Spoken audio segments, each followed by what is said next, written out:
What's happening, Yo, everybody? We are back. You see it, the usual El Suspectos right here. yo. Uh, Shout out to my man Up, Prophet from Feat Sports, my man D Poetic right here, aka Good, D yo. is balling. up, people? We in the building. Thank you guys for tuning in. Sorry for a little delay, just making sure things looked okay. We was on the same page. You know, that's my fault. That's my fault. Anyway, hope you guys are Me doing too. good. Just want to definitely give a shout out and salute to everybody tuned in. Definitely salute to people in the chat in this early morning, early afternoon. And I want to give a special shout out to my man D Poetic. He's got a new channel, guys. So definitely stay tuned and check that out. It's I would say you're gonna probably see something a little different because D is really into scouting, analytics, basketball, X's and O's. So I think that's a good change of pace from some of the other content that you may be used to, unless you're a real basketball geek. But yeah, so definitely check his channel out. It's called Wide World of Hoops. All right. He's gonna put a link. Well, we're gonna put a link in the chat so you guys can click on it so you know where to go. Yeah, man. Show your love, support, like, comment, subscribe. The content will start coming, and I think you'll really enjoy what he's got going on. And as always, definitely, my man Feat Sports. He's always doing different things. You just, you got to understand that he's not just a basketball guy. He's a football guy. He's really a baseball head. Forget it. So, if you're interested in seeing what he may do content wise, he's got a lot going on his plate. So I don't know where his channel and Reach out to me and DM me at yeah. Feat So, Sports. but definitely, man, I'll take care of you. these two guys got stuff in the works, man, as always. Oh, I appreciate that, Ron. Thank you. D, Yep. can you shout out any of the people in the chat for me while I just Absolutely. Okay. Jay Boogie, what's up, brother? Thank you for coming through. Harlem Girl, thank you for coming through. Appreciate y'all coming. Stephen Fox, Professor Fox, thank you for coming. Appreciate seeing you. My guy JJ, how's it going, brother? How's everything? We got Quentin in the chat. Thank you for coming. We also, let's see if we got Pudge Nice. We got the veteran Pudge Nice out there. We got For Our Love of the Game in the building. Make sure you check out their channel and their content. Okay, I think we got Eric in here. Eric Surreal. I hope I didn't chop up your name. Hope all is well. We got Don P in the building. We got Jarvis LaFleur in the building. We got Wayne Peterson in the building. What's up, man? How you? We got also Duke in the building. What's up, brother? Good to see you again. I think I got pretty much everybody for now. Okay, that's dope. I'm only gonna do this because we have an order of how we want to set the show up and how we're gonna go through everything. But because D, you have some information in regards to the trade stuff, and I know we don't have set scenarios that you have in place. Do you want to kind of lead off with talking about what you think about the trade scenario stuff when it comes to the Knicks? Just your idea of what you think is going on, and then after that we'll just get right into everything. You're the conductor, brother. Wherever you want to go. All right. So why don't we start with so being that currently we have the 11th pick and the 42nd pick in the second round. What do you think about as far as the Knicks needs and how they should look at trade scenarios, whether trading up, trading down, or even trading out of picks to get potential NBA stars now, D? Mm-hmm. Okay, cool. So now, do you want to start off with how we should navigate in the first and second round of this draft? You could just talk about in the trade process, but not necessarily. We don't have to go into your draft picks. We'll get into that a little bit later. Mm-hmm. You can allude to it if that goes with your explanation. That's fine. No doubt. Okay, so just give me a second. Just ask that question again, Ron. I'm sorry, man. No problem. I was just saying, how do you see the Knicks navigating with the 11th and the 42nd pick? If they should trade up, trade down, or if they should trade out of the draft to pick up NBA talent now. Hey guys, I was wondering, do you think it would be good for the fans to see the salary cap situation? Maybe I'll throw a link into the chat so they can kind of see where the Knicks are coming from a financial standpoint as we get ready to talk about that. Or what do you think? Sure. I mean, you can do that. Any that's information that's helpful. That's I fine. think that'd be good. I'll throw that in there, and you guys can keep talking. But I think it's good for them to see as he starts going about it. So. Sounds good. Okay, so to answer the question, right? The Knicks, it's not all doom and gloom, right? And they are in a fortunate situation where they do have options. And there are different ways that they could go about on how they want to treat draft night. Mm-hmm. It's just a matter of what decisions they're going to make, in which, so for example, what I want and what they want might be two different things, right? So this is what I feel they would do. I feel that with the administration of Tom Thibodeau in the front office, I think they're looking to secure their jobs. And so a heavy option for them could be one of two things. One, to trade the pick and try to get something established. Or two, stay with the pick, but get somebody that will fit to their needs of what they have on the roster at this moment in time. Mm-hmm. I don't see them moving up in the draft because I don't think they have the pieces.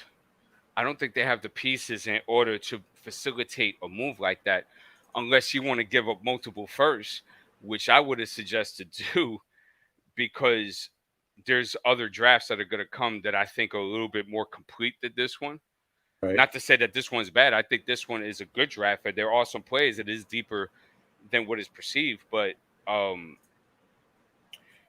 I would hold off on giving off draft picks. The second round is a totally different story because we got 17 million of them. But first round, I will be very careful as to how we move those firsts around and stuff like that.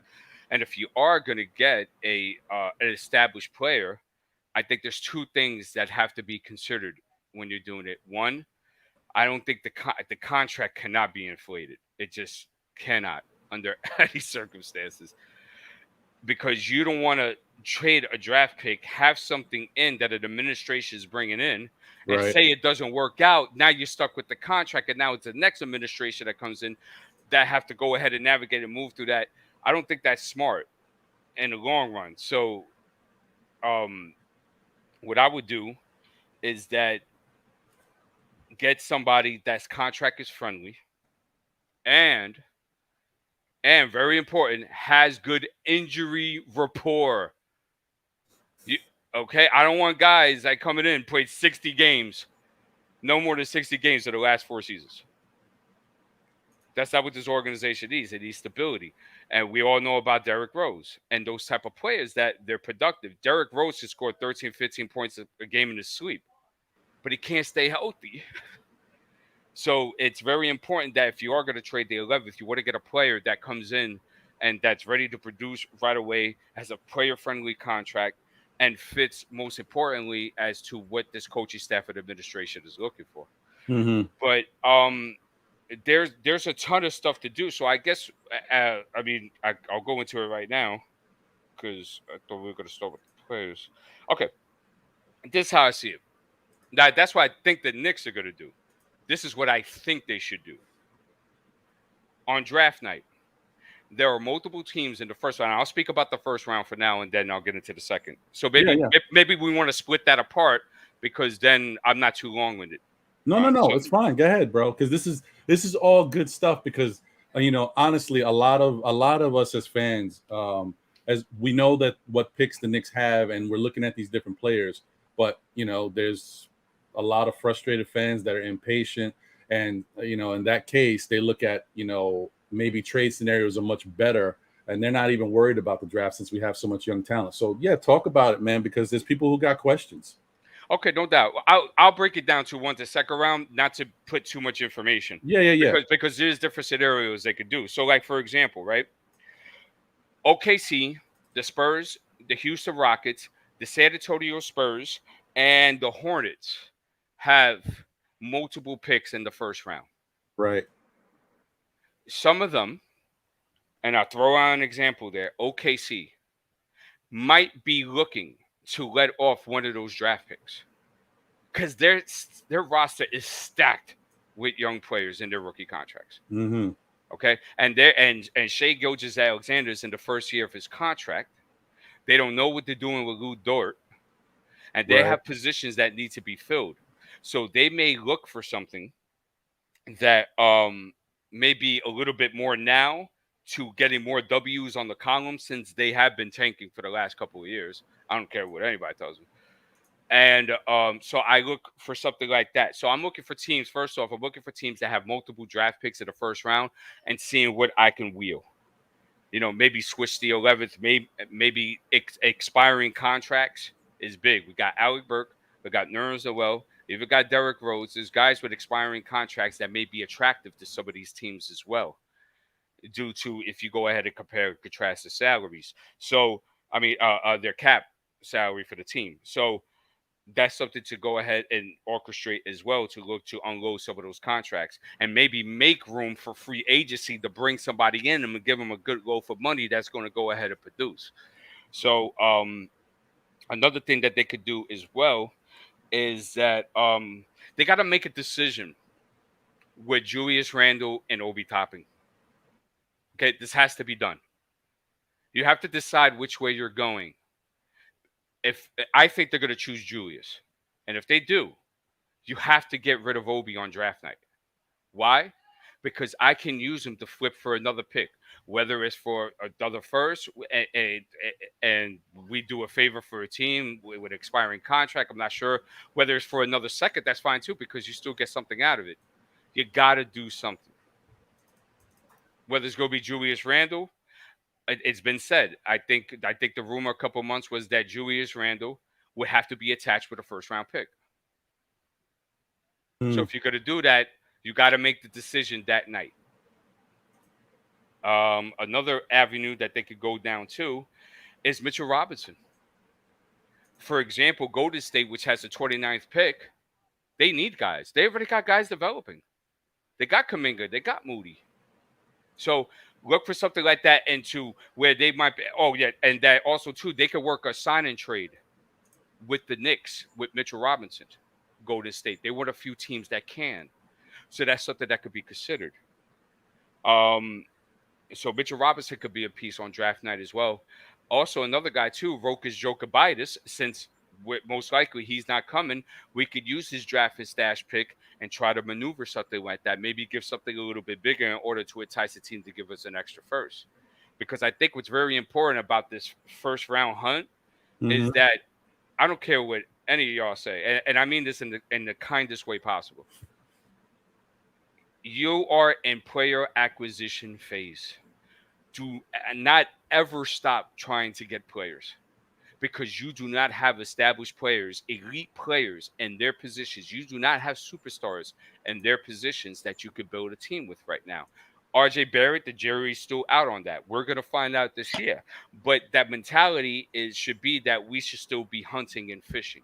So I would go ahead and explore all these types of options and see what can work best without having to settle.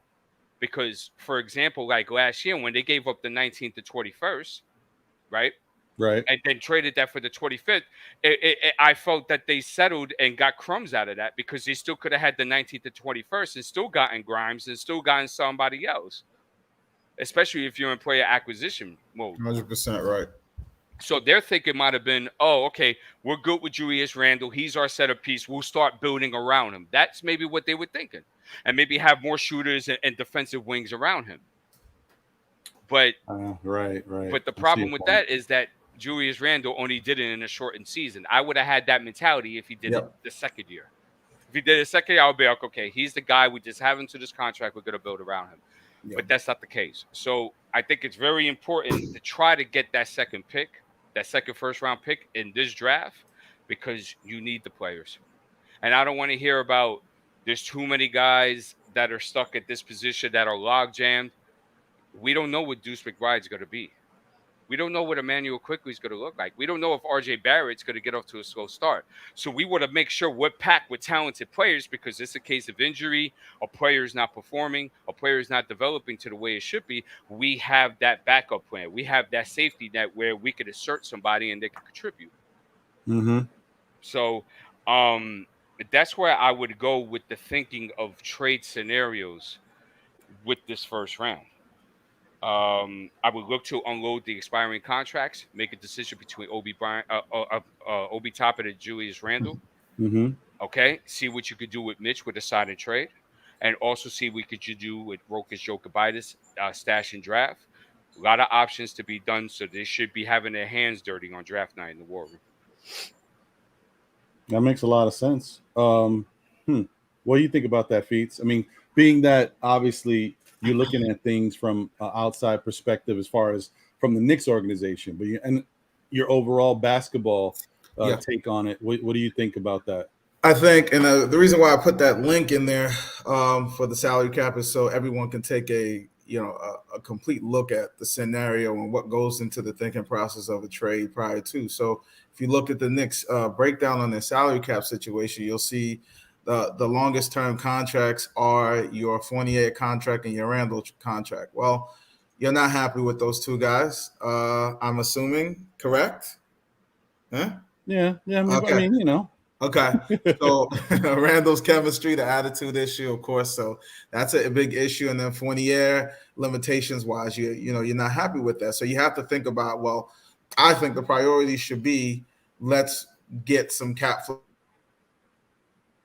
where we have, because right now you have almost $45 million committed to them next year, with that's growing to 47 to 50 mil. All right, so and then Randle even has a player option in 2025 and 2026. So that's a lot of leverage on his end. So I think ultimate priority has to be prefer not to have to trade Obi, trade Randle. And if it means packaging that pick, you do what you got to do. So any trade that you think about, you got to think about what's the market going to be. Now, what are the negatives to Randle? He can be a malcontent. He has some issues in that area. Positives are he can be very productive. Depends on if he's all in. So you have to think about whom can I trade him to, who's willing to absorb that risk, and who's got that much intent in that they're trying to make a push towards being a championship contender. So all of those factors have to go into play when you think about the trade opportunity for the Knicks. So ultimately, those are the variables that they should be focusing on.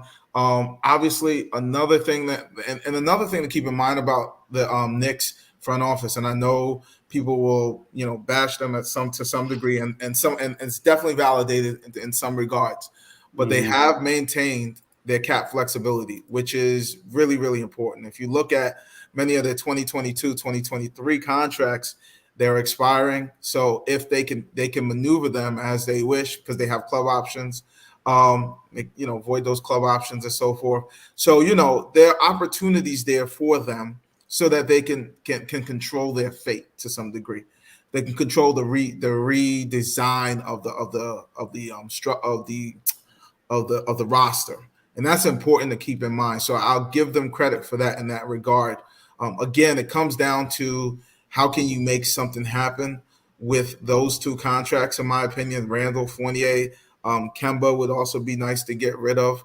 And so those are your key focuses if you're thinking about the trade route for that organization right now, for the Knicks organization right now, in my opinion. So, yeah, I mean, I think that makes sense. Now, are either of you concerned that, and then not to get too crazy into it, just like quick explanations. I just want to break this down as much as possible.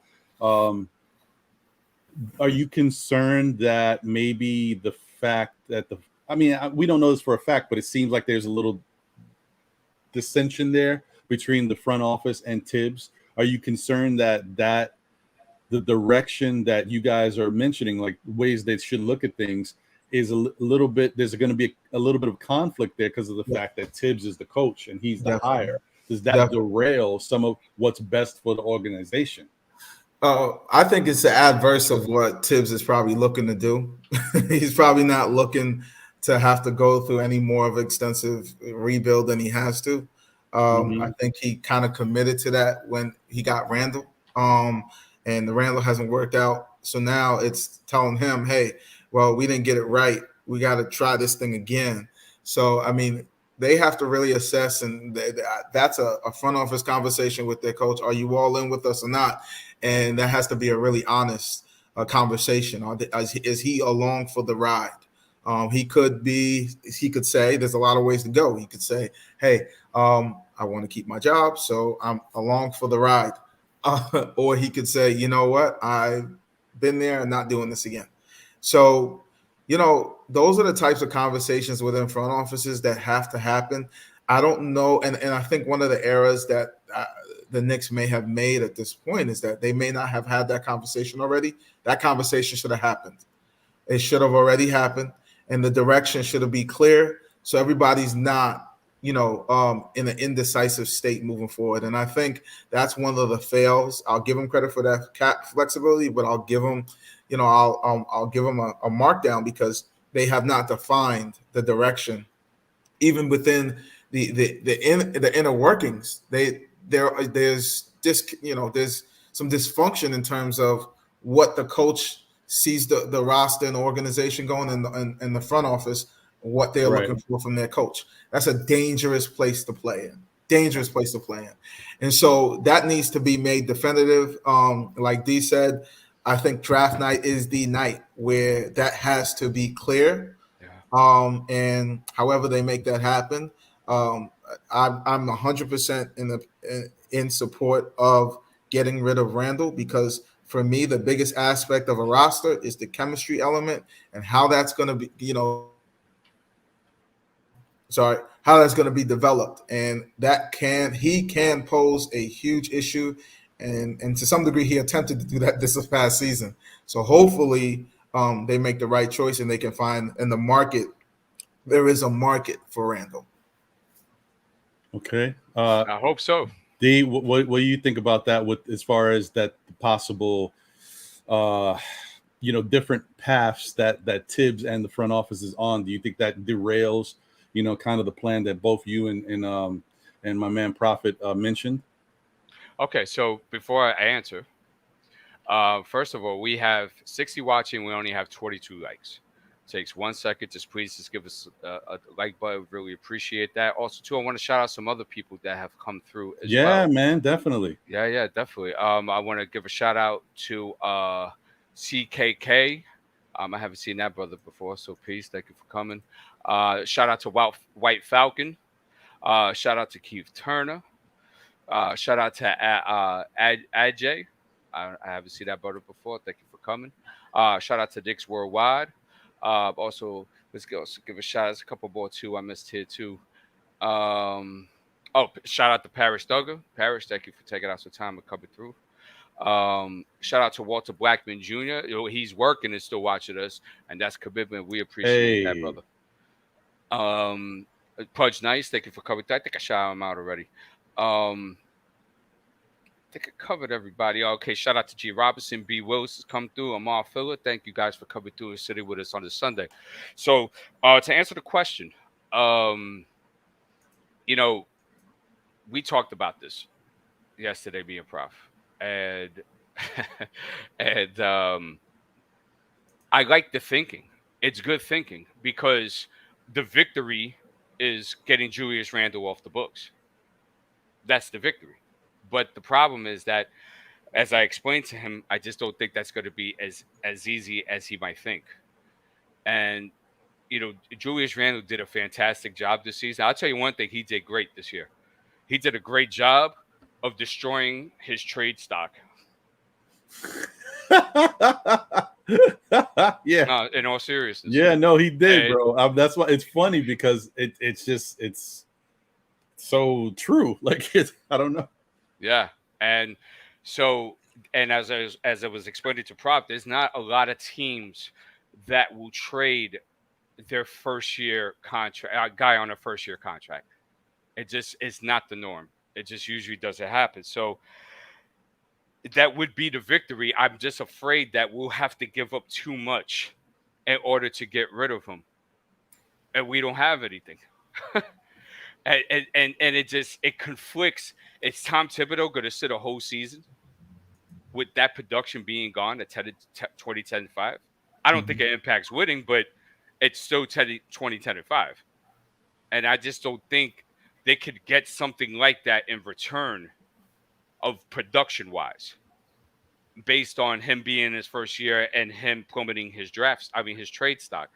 So, you know, they put themselves in this precarious situation because you should have never signed him. You had flexibility with him still going through his last year. Yeah. And decide, okay, all right, Randall, we love what we saw this year. Fantastic. We made the playoffs again. We almost made it past the first round. Boom, we're going to give you this. They didn't do that. And I'll say I think some of that inclinations to sign him was the Knicks front office trying to make a stamp and say to themselves, hey, we found one. We got a guy. Ride with us.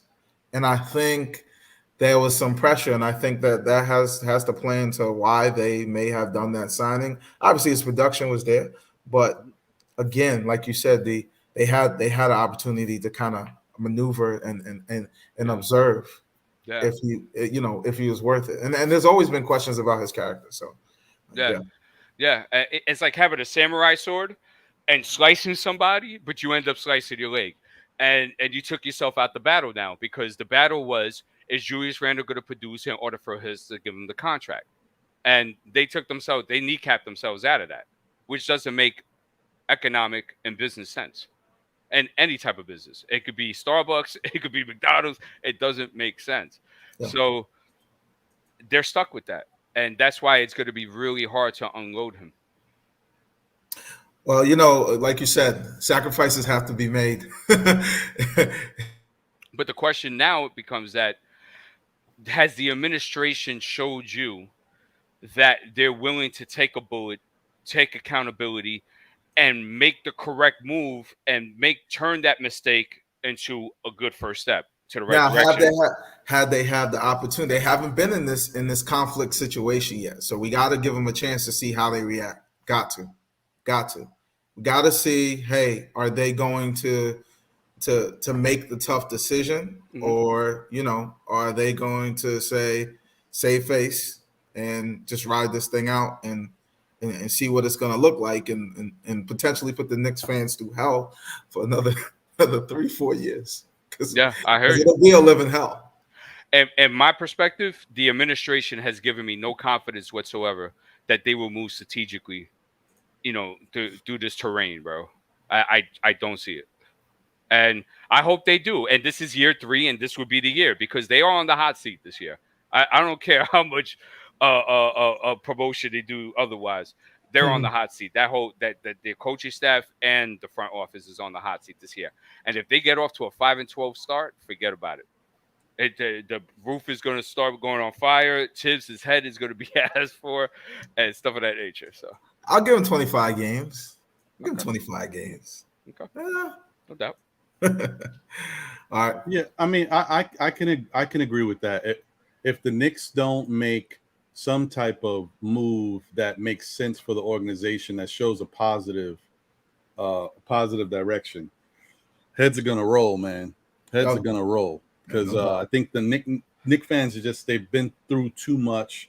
There's too much of, you know, being the laughing stock and all this stuff. There's just it's different than other franchises. I mean, other franchises may be, you know, handicapped by money and their fan base, but the Knicks have the fan base, so there's no reason why they shouldn't be doing better. And yet we continue to be put in a situation where, you know, we're the butt of everybody's jokes, and we don't get free agents. And then, and even though all eyes are on us, and we're the most wealthy and profitable franchise in the NBA. I'm gonna give him a chance. I'm going to. I gotta give them kudos for at least giving themselves a chance to fix this, because that cap flexibility does give you a chance. It's huge. Well, so they've made their 2 mistakes. Are you going to correct them and then fix the whole, and then draft well and develop well? That's it. Now they got to work on fixing them. And so I think, as we go on, I think I'm excited to get ready to into the draft picks and things. But I think it's important to say to them, and as we look at these picks, long-term projection, when they get to that RFA opportunity, what is that play going to look like? All right. And then also, the other pieces they currently have, development-wise, how are they going to work to create that roster that resembles a team that can be functionally strong and be a contender?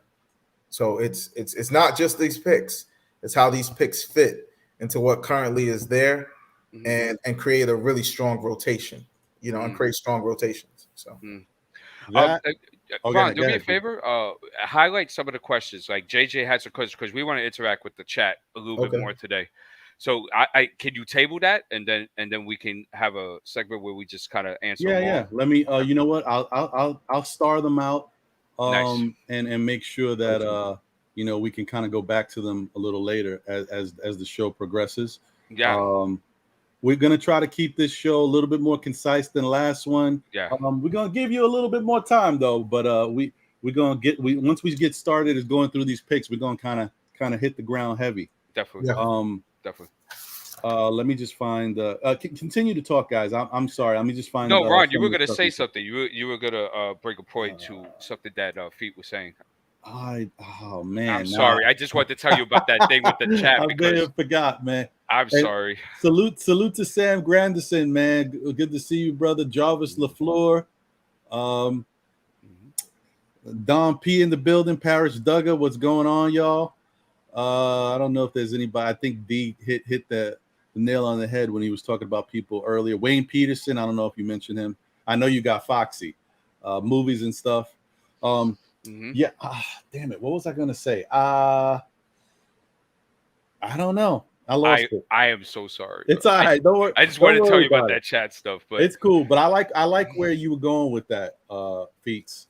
I think I agree in that scenario that the situation is fluid and we got to give it a little bit of an opportunity to work. We can't let them fix it. Give them a chance to see if they. Yeah, we got to see what they can do. I say give them 25 games. Give them draft night. If they don't do anything draft night, you have the right to be scared.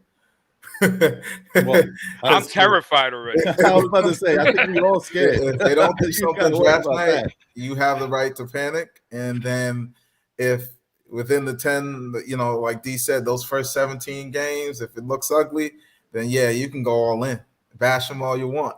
But I think you got to give them the draft night and a little bit of time to see, what they're going to do. You just have to. And I think there's opportunities in the draft for them at that 11 pick to make a good selection. And I think also at 42, I think they can find a diamond in the rough that's going to help this roster. And I think that's the key right now. It's, can I slot a guy in who's going to be a difference maker? I don't need another rotational piece. I need another guy that's going to be a difference maker to line up. And yeah, it's going to be tough because it's RJ. They're trying to match somebody up to be a second or third fiddle right now or something like that. But it's going to be tough at 11. But I personally think that there are opportunities that are not being highlighted, and hopefully, they'll pop. Right. So, yeah, I'm with you on that. I hope that's the case. I mean, let's pray for the best, folks. Come on, Knicks fans. We deserve this, man. Positive person. I'm a positivity. My advice for Feet is don't hold your breath. Look, man, I grew up in a Knicks household. You can't tell me nothing. I got you. Yeah, but that's not saying much, man. You know the pain. My dad's screaming at the TV. Trust, I know he still does it now. He's 75. So, all right, I'm ready when you. I am ready as well, guys. Let's get it cracking and see how this all shakes out for us here. So, guys, the last time we did the show, obviously, I put some little clips. They were real short, too short, to be honest. But we avoided being copyright stricken.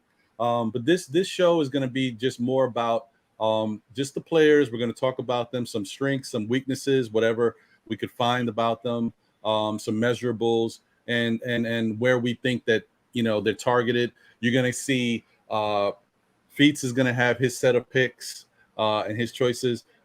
Then we're going to get to D's picks and his choices, and then we'll get to my picks. I only have 2 picks. Okay, one of each. I was going to do more, but you know what? It's fine. It's okay. Before we do that, let's answer JJ's question real quick because it was pertaining to our trade options. So, sure. What was his question? So I think so JJ's question, why Knicks fans? Is that it? That's the one. That's the one. Why Knicks fans keep saying we can get 13 and 15 from Charlotte for 11? They're going to give up 2 lottery picks to jump 2 spots. Oh, come on. That is a interesting point that you bring up there, JJ. What do you guys think about that, Feats? I mean, D? Yeah. So, JJ, I'm going to tell you this in the kindest way. Because Professor Foxy is one of the originators, Stephen Fox at the chat, he's one of the originators of this thinking. And what it is that, what does Charlotte need, JJ? They need a big. We can threaten them and take a Mark Williams and say, hey, you need Mark? I'll tell you what, how bad you want him? You want him, right? You made the play in 2 years in a row. It got bounced in the first game, right? I give you Mark, but you got to give me this. You think they're not going to do that to get better? Don't forget, they have a plethora, of wing players, bro. They do. They need bigs. And there are a couple of bigs in this draft, and there are teams that need bigs. So bigs are of a demand in this draft. So that's why you may see like a Koloko and stuff like that go too. I wouldn't be surprised if he goes to the first round, just based on the need of certain teams like Dallas, Charlotte, stuff of that nature. So you could definitely hustle that. It's been done before. Why can't it be done again? Yeah, it's true. It's true. What do you think, Feats? I don't know. This is a little crazy, but I was just looking at the numbers, and I'm looking at Rozier's contract. It's 21.5 mil. Randall's is 26. You add that 11. Do you want to play with that at a little something extra? Add that 13 and that 15 pick. I don't know. Something creative to think about. What do you guys think? I mean, it's nothing's off the table because really, just like there's some people that think that the Knicks, well, if it was up to Tibbs, the Knicks would trade all of these picks because he's got his fill of young players and he doesn't want to add even more youth to the mix. So I'm not saying Charlotte is thinking that way, but Charlotte's got some youth on that team too. They're one of the very young teams in the NBA. So you don't know exactly how they value those 2 picks. They might say, you know what, we want to package these 2 picks and get ourselves an established player. Mm-hmm. Maybe they say, we'll give you these 2 picks and throw in some type of serviceable player for Julius Randle. Yeah. But not that we don't know that, but I'm just saying, like, they may want an established player. And, you got unknowns in this draft. All these guys have potential, but you don't know what they're going to be in the NBA. And you know that Julius is 20, 10, and 5 at his worst, because this year was his worst, and he was 20, 10, and 5. So, it's just something to look at. Like, there's just a different thought process. So who knows? You take a Book Night back in that deal, potentially. Rozier, Book Night, 13 and a 15 for Randall on the 11. I take a Rozier, a Book Night, a Luggage, a Samsonite, whatever you got, man. I'm taking it all. I just, trying to be creative a little bit, but, there's some ways out of this situation, but it's addition by subtraction when you talk about trading Randall right now. Just having a guy with a different mentality, and Rozier's kind of, a bigger brother type mentality when it comes to the guards.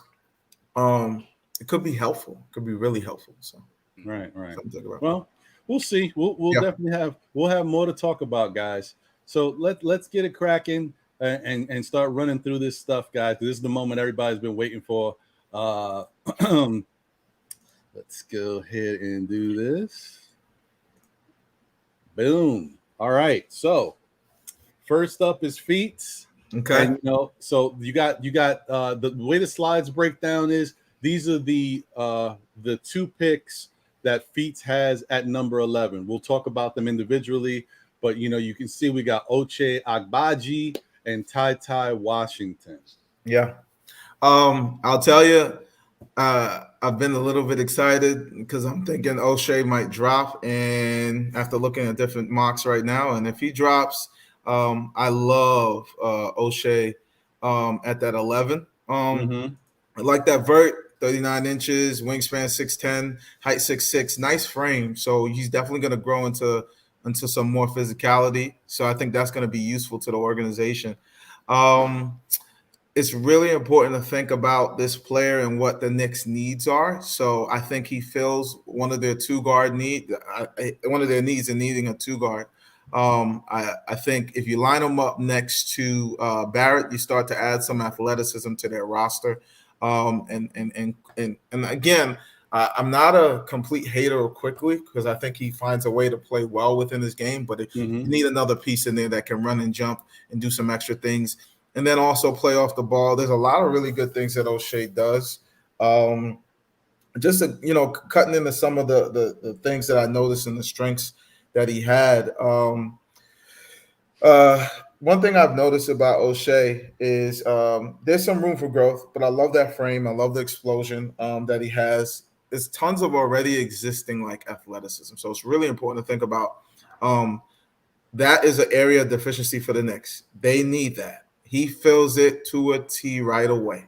All right. The elevation, you saw the vert at 39 inches. So he can rise for alley-oops. He's really good in terms of elevation on his jump shot.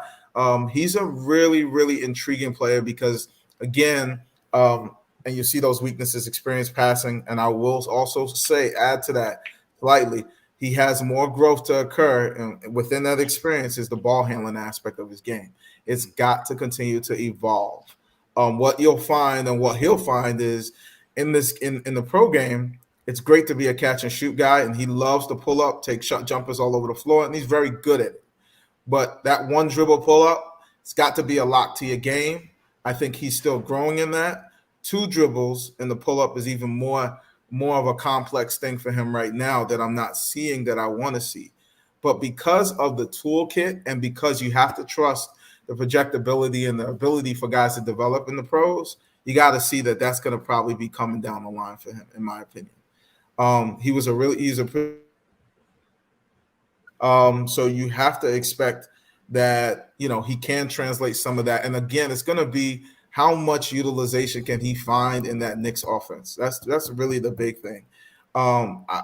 Will ball dominant guys continue to stay ball dominant? Or will they make that extra pass, allowing a guy like Ochai to impact the game?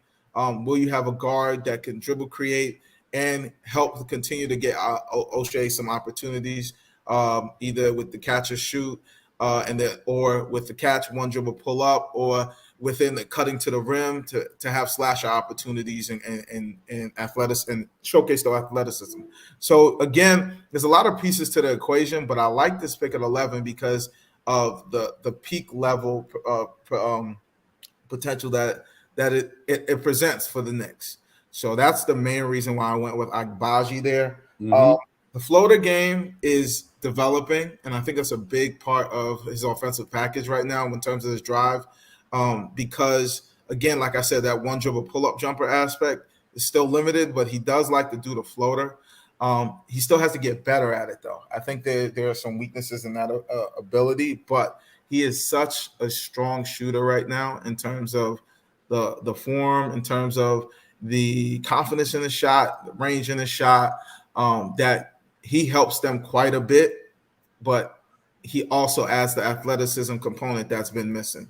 Knicks have had some guys that can shoot it, but the mix of both has not existed for them.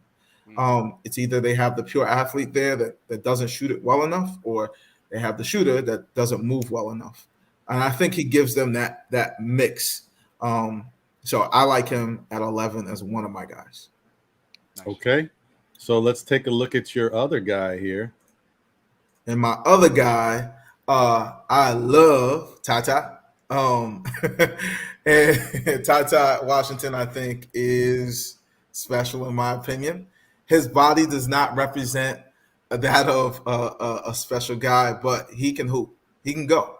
And if you ever hoop before and you ever go out and you play in the park, you know there's a dude that doesn't look the part, but he gets bucket after bucket after bucket after bucket, and you're like, yo, why is this dude killing us? Mm-hmm. Right? That's that dude. This is TyTy.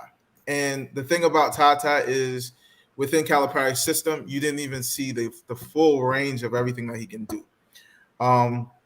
I think he was not able to expose the full capacity of his passing ability, which I think is a key component for the Knicks in the acquisition right now in a guard.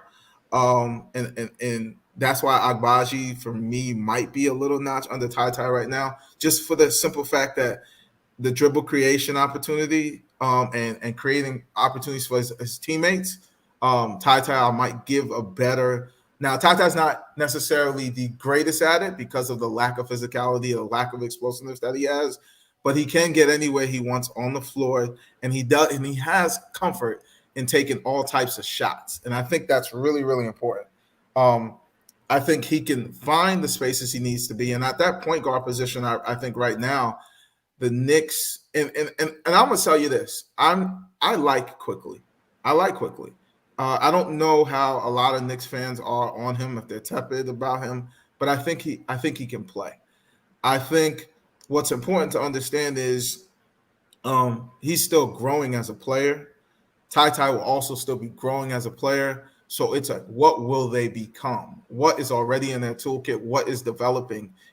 Like, what can you see projecting and growing into a greater capacity? Like when I look at TyTy, I see that pass ability, that ability to create, to drop dimes, but then also because he's such a good shooter, scorer, right? They have to commit to him. So it's going to create space for other guys. And that's really important to have a guy at that guard position that you has to be accounted for on the offensive end, because he can explode. And I think Quickly, if I'm not mistaken, had some of those moments last year. So you don't want to disregard that as he may not be good enough. Now, he has limitations in maybe his ability to create for others. It's huge. Okay, understood. I think TyTy is a notch better than him in that regard. But I think the combination of the two would be really, really useful. And I think it's important to see who wins that battle. And I think it's really important when you take into account TyTy is a really strong shooter. And in my opinion, even though he lacks some of that athleticism, I really, really believe that he can optimize and not allow some of that lack of athleticism to impact him negatively. I think his leadership is pretty impressive as well. Again, he does need to grow in the strength area, so I think that's a huge thing to think about. But I think he's going to get there, and I think it's going to be explosive enough so that Knicks fans will be happy with that type of player at a guard spot. So those are my two guys at 11 that I think will be great for the Knicks. Yes, there are some athleticism limitations for TyTy, but he can hoop. And I think at the end of the day, if you find a guy that can really go, that can get a bucket, right, that's what RJ needs right now. And a guy that can really be a guy they can lean on offensively outside of RJ, I think that's what you're looking for right now. Okay. All right. Now, we're running straight through this stuff, guys. So whoever's got their picks is just breaking them down. But obviously, if any of us have anything we feel we need to add, we could always just jump in and add it to the conversation. If there's something, a pertinent piece of information that we know or whatever it is, we'll do it that way. But yeah, okay. And also, good, too, Ron, we'll also take questions that are relative to the topic at hand as well. And then maybe some good questions we could table later if it's off topic. If you want to do that. Agreed. Okay. And shout out to Be Civilized, D Coolest, Eric Surreal. I think you might have mentioned movies and stuff, but just in case, whatever, I'll say it again. No problem. Hi, I guess Hi, I don't know where you're from. Maybe you're from the Philippines. If you are, thank you for tuning in. Appreciate you. John Talento, Gene G Jr. is in the building. Yankees Morning Brew, my man Heck. What's going on? What's up, Heck? It's me is here. 19 Con Man, Knicks Worldwide. I think you already mentioned White Falcon. Yeah, so definitely thank you guys for tuning in. Appreciate y'all. So, this is Feats Sports 2 picks for the 42nd pick. This is my man Jamarea Bouyea. Yes, I like that kid. And Julian Champagnie. Okay, so definitely Bouyea. I love the kid, love the way he plays. I gotta check. I think some of those that vert might be off because I don't know if he tested. So that might be on me. No problem. No problem. But I'll tell you this. Kid is 23. I gotta put that out there. I have to put that out there for you guys at 42. But I think you're getting a heady guard, a guy that can score, make every type of shot you can imagine.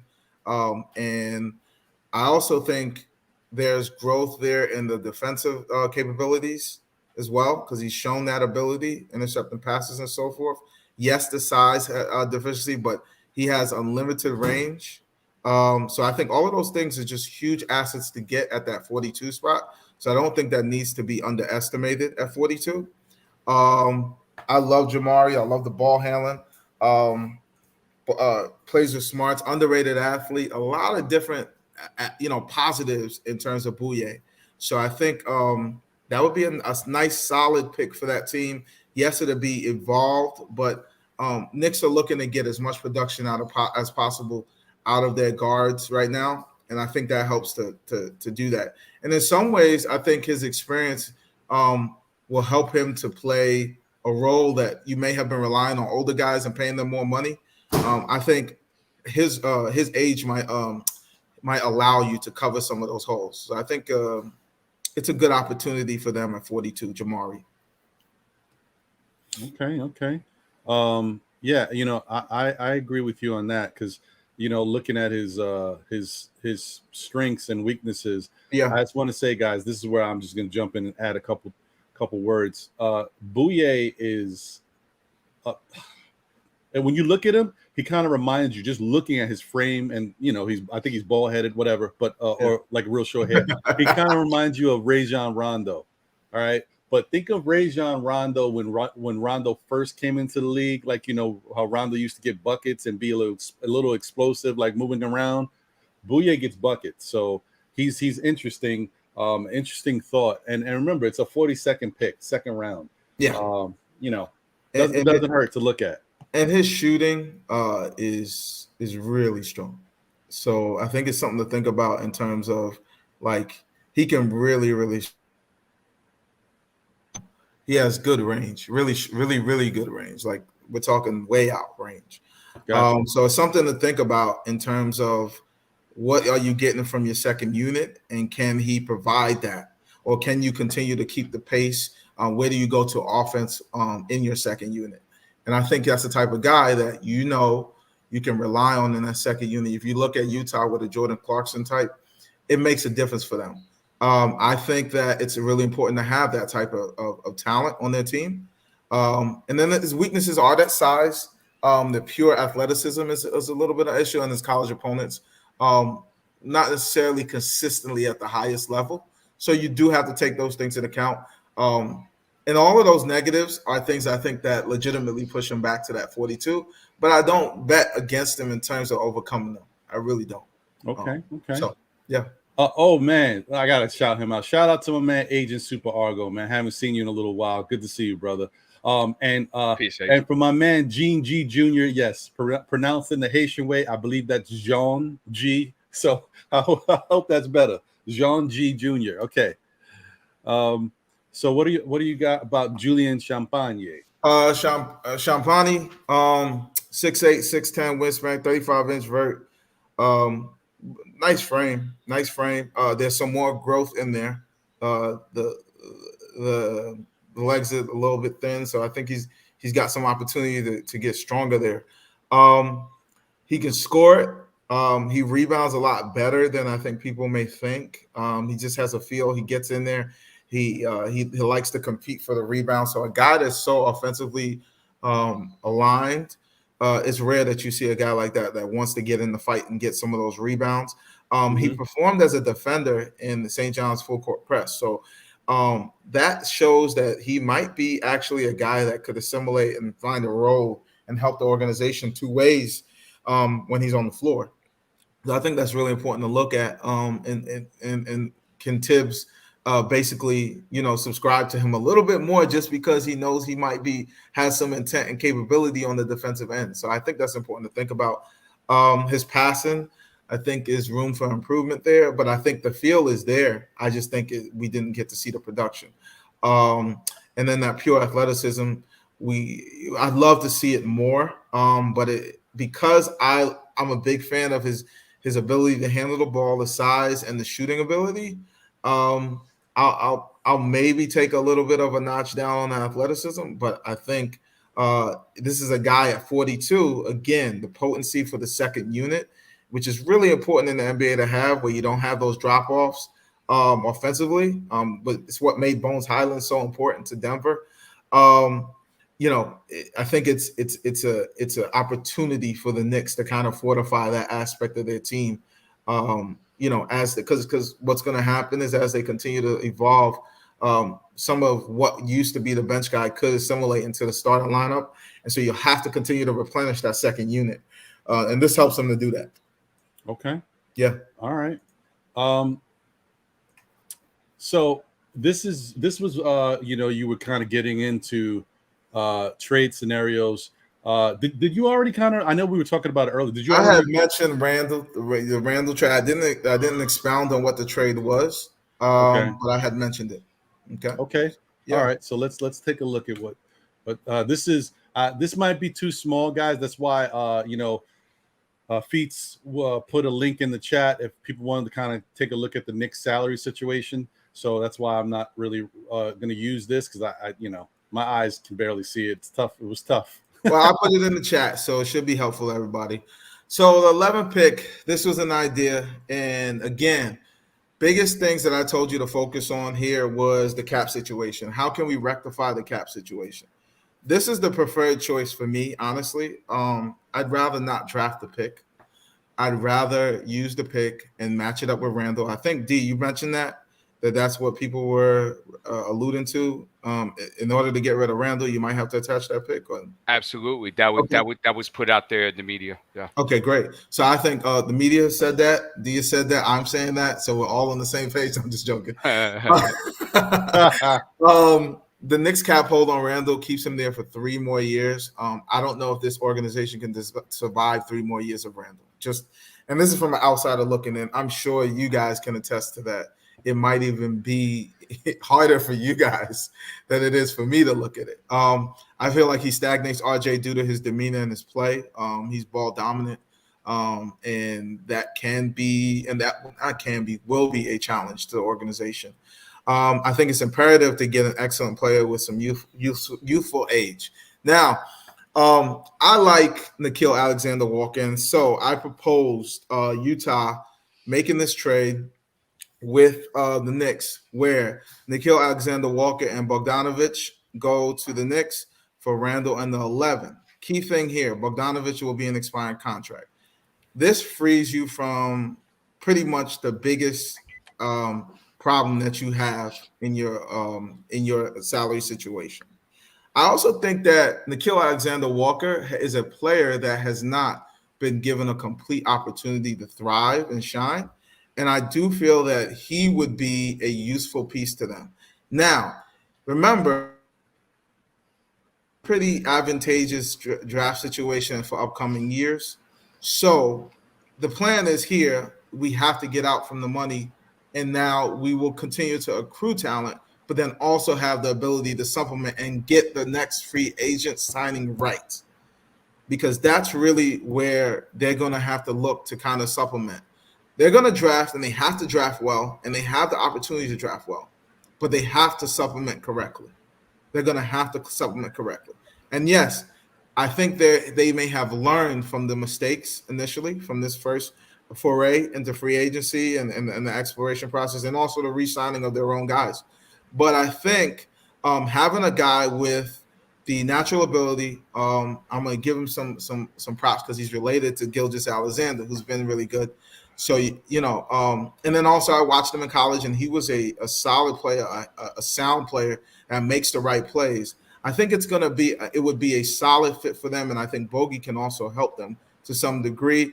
It does at times, and I'm thinking more in those rotations where you may move an RJ to a 2, and have Bogey at a 3, or if you want to go small ball, Bogey at a 4, which could be really difficult. But I think there are some opportunities there. But again, the allure is refraining yourself from the Randall contract. That is the allure. That is the focus of this right here. So. Right. Okay.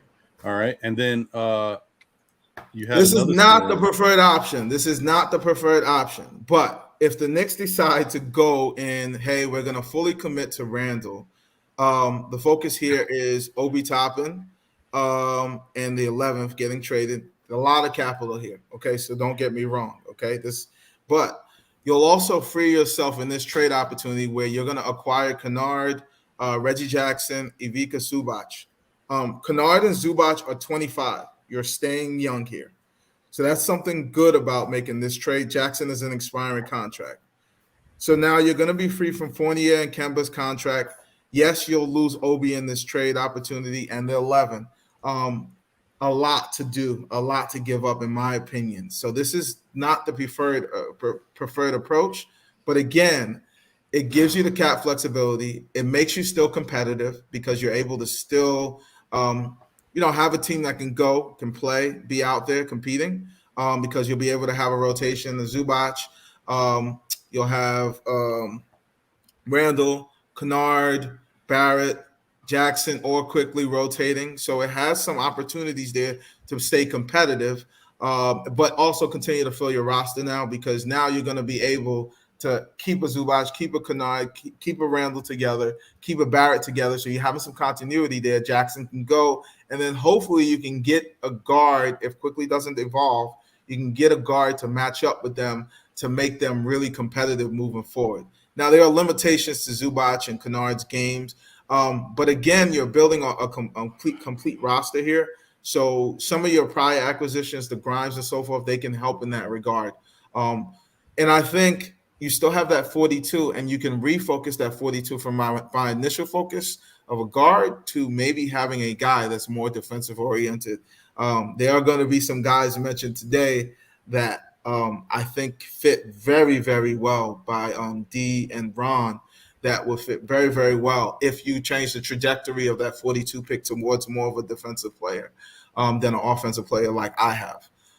So I think overall, again, I repeat, this is not the preferred option. Love Toppin and love the opportunity that it presents the Knicks in terms of staying young and having a chemistry develop with a lot of young guys staying together. So you don't want to do this, preferably. Toppin, but like D said, great point D said, you got to choose one. You're going to have to choose one. There is no way this team can continue to evolve and grow without one of those guys being gone. And that is the brutal truth. That is the brutal truth for where the Knicks at right now. Yeah. It is not going to work with the both of them. And it's obvious, in my opinion, that Randall's got to go. All right. Okay. I hear you. And the last option is the one we explored. So that was hopefully draft to start at 11. Yeah. So draft a good piece at 11. Yeah, right. We'll see. And there's a lot of guys talking about. A lot of guys have been talking about Tari, and I like Tari a lot too. I'm not gonna say that I like his frame, and I like the opportunity that's there for them. So there are a lot of guys that people have been talking about.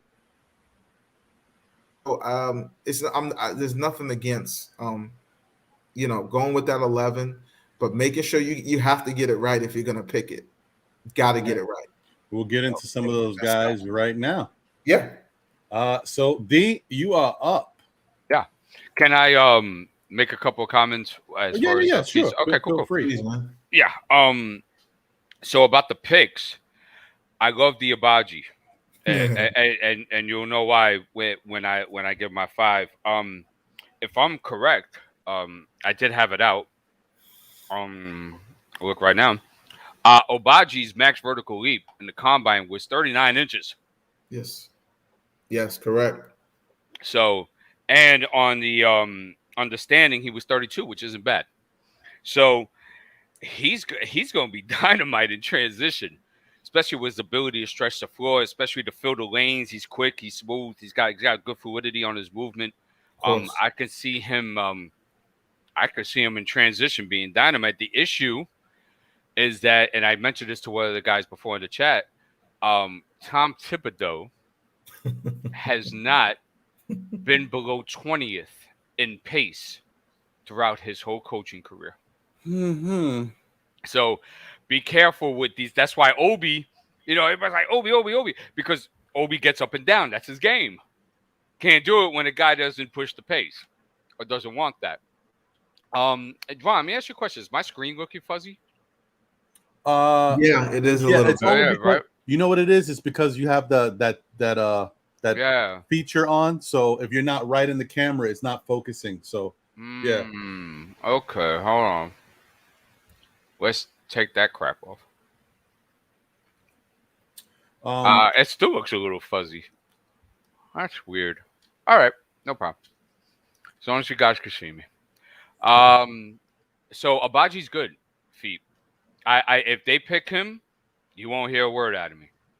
My only thing is that in order to get the best out of him, he really needs to develop his ball handle and to get into his spots. And my question is always, is the New York Knicks the destination to go ahead and grow and evolve your skill set? And, that's the trick when it comes to these things. But if they were to choose him, I would have absolutely no problem with that whatsoever. So as far as TyTy, my thoughts on TyTy. I stay away.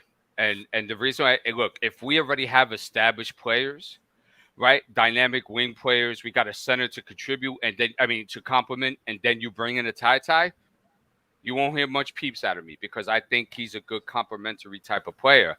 But we're not in that position right now. We got to swing for the fences, and we got to hit a 450-foot home run with this 11th pick. And again, and like I said, we've talked about this, and I feel TyTy has the moxie that you look for out of that position. I really do feel like he has that. Mm-hmm. And I think it's important for that guy to be a really, really strong threat offensively at that position, but then also have the ability to make those right passes. But everybody's going to look at that type of player differently because it doesn't pop out at you. He's not going to pop out at you. Yeah. And there were times where you can see some of those athletic deficiencies impact his game. Yeah, and no doubt. But I don't know. I'm a big heady guard guy. I like those heady guards that make plays, have a lot of different things they can go to, can score. In some ways that would look awkward for others, they comfortably score. So I like those type of guards. And for me, TyTy is one of those guys. I feel like he's gonna be good. I really do feel like he's gonna be good. But we gotta see because like we said, you never know. It's just it takes time for these guys to develop. And so we're gonna have to see. Yeah, TyTy's he may carve out a nice role for himself in the NBA. I just don't know if it makes that much sense to have him on the Knicks because as much as I like the Kentucky product, their guards they tend to churn out the same type of guard in most recent times, like Quickly, TyTy, and the dude from Philadelphia. Mm-hmm. Which I see. You don't like Maxey? Oh, I like Maxey. I'm just saying these are all the same type of guard. TyTy is a little bit different from both of them, but Quickly and Maxey are clones. Maxey may be a little bit more explosive offensively. A lot more explosive. Yeah, well, hey, give Quickly some time, man. I see some workout stuff. He looked like he's working on some things. I think Quickly's good, man. I think Quickly's good. We'll see. Stat lines are pretty good. So, his efficiency could be a lot better, though. Feat. Right? No, definitely. True, and I heard that he's working with Chris Brickley on his shot. So hopefully that because Quickly is too good of a skilled player to not be a better shooter. His numbers are a little too low from the field and from three. They're not consistent, and he definitely has the ability to shoot a lot higher. So hopefully Chris Brickley can work with him and get him right. If I'm not mistaken, the times I see Quickly, one of the things I notice he does is he drifts in his shot a little bit. Like there are times when he's drifting forward. When he's going right. Yeah. And one of the things is your shooting pole got to continue to stay aligned in his jump shot. And I think is the reason why he might be having some efficiency issues. I don't think that he's not capable. I just think his consistency is poor in that regard. So I think that he'll get better in my regard. I think he was trying to identify that he plays so much in between game that can happen when you do that. If you don't have a really consistent base in terms of like how you elevate when you pull up consistently, because he shoots floaters and pull-ups in almost the same manner to some degree, and he can get caught in between. And I think that affects if he's shooting a jumper, that's going to affect him. So right. Yeah. And last thing I wanted to say about that, if Quickly works on his shooting form to get more consistency with that shot, you may see Quickly do some special things next year. Like, I didn't know Quickly was doing it. Like, because Quickly's ability to shoot is so good. It's just that sometimes he might drift in his shot, and maybe that's why he misses shots he shouldn't. So, So let me continue. So that was for the first round. Second round, Prof, I know why you're smiling already, but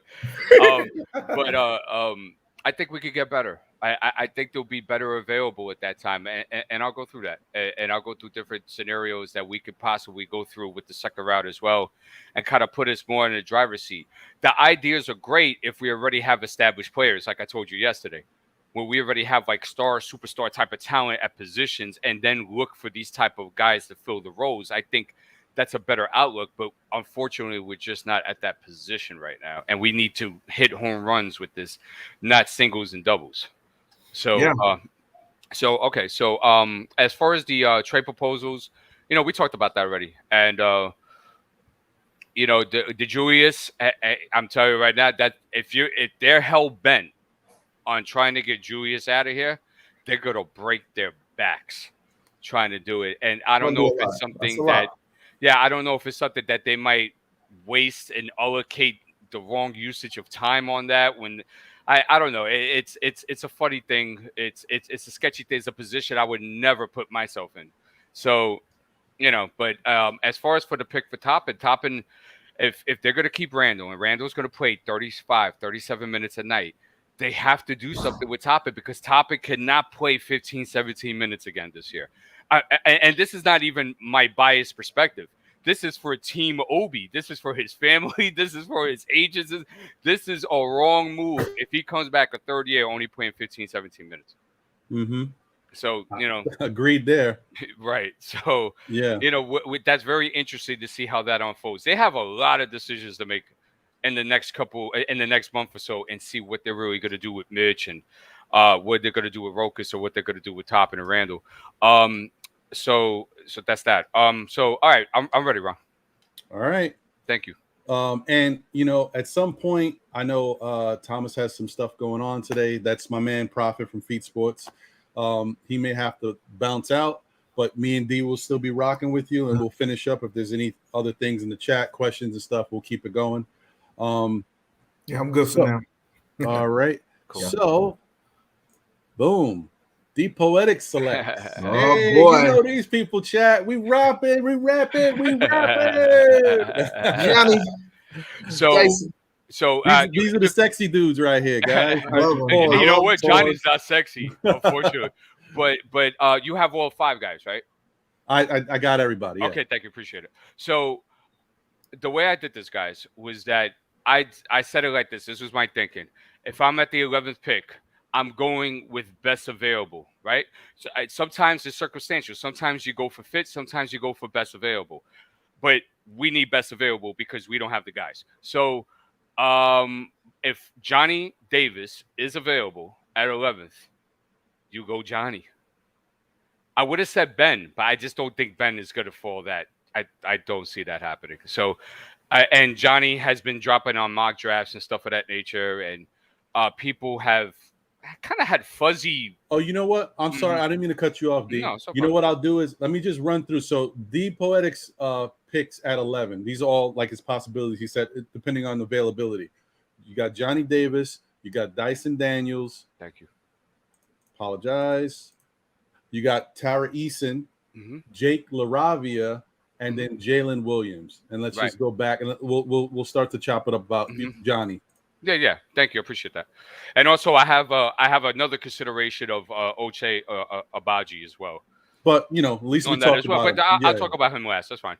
So with Johnny, I went through it, and you guys could go back to the last video to get a full analysis of our breakdown of what Johnny Davis could bring and his projection for the NBA. But as far as this 11th pick, you can't pass up the potential elitism on both sides of the floor. I've been hearing weird things. So weird draft analysis on him. It led me to the belief that guys weren't watching film on him. One of the things I've heard is a good buzzword for him for some reason is that he's not athletic. And that is wrong.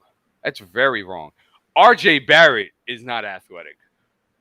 Johnny Davis is an above average athlete. Is he super uber athletic? No. But is he athletic enough? Yes. And so that's something that has to be considered with his 6'5", 6'8" frame.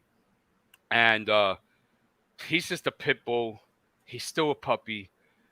The potential elitism on both sides of the floor cannot be ignored at 11. So if he's gone, which I think he will be gone. Oh, okay. Oh, thank you. I appreciate that. Yeah, I apologize for that. I should have put that up. No, it's all good. So I didn't know you were going to word it like this. So, yeah, strengths, smooth, crafty scorer. Definitely agree with that. Getting to the rim, yes, it's left hand. Absolutely. He's left hand dominant, but he just has an array of moves with it. It's really cool to see. It's really like kind of throwbackish, and in a modern NBA, it's really nice to see.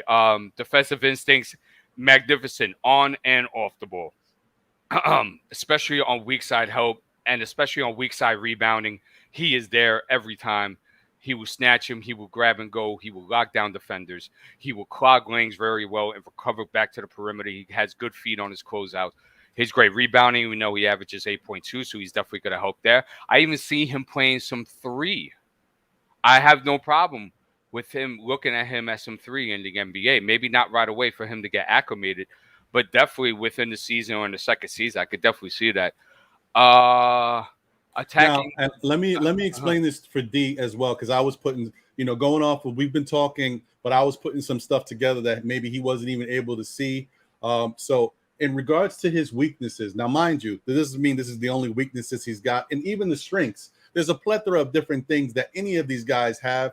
This is just stuff that jumps out to people. Like I was looking at different sites and stuff, and getting the consensus of how people look, even if we may not agree, but certain things may make sense. So with regards to attacking the basket, we said getting to the rim is one of his strengths. But if you look at his shots and how they play out, getting to the hoop only accounts for 20% of his shots. So attacking the basket is something he probably needs to do more of.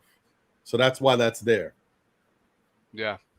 At weaknesses, attacking the basket, I mean, he attacks the basket well. Yeah, no, it's just that he only does it 20% of the time of his shots taken. When you look at the numbers, he only attacks the rim. Oh, you mean like at the rim? Yeah, at the rim. I thought you were considering the fact of 5 to 8 too. Right. which is his game at 10 to 12 and stuff like that. But he has a good percentage down there. Yeah. Even when it's only 20%, out of that 20, he did shoot something like 61% there. So, and that's in the half court. That's not even counting transition. Mm-hmm. So, that's productive.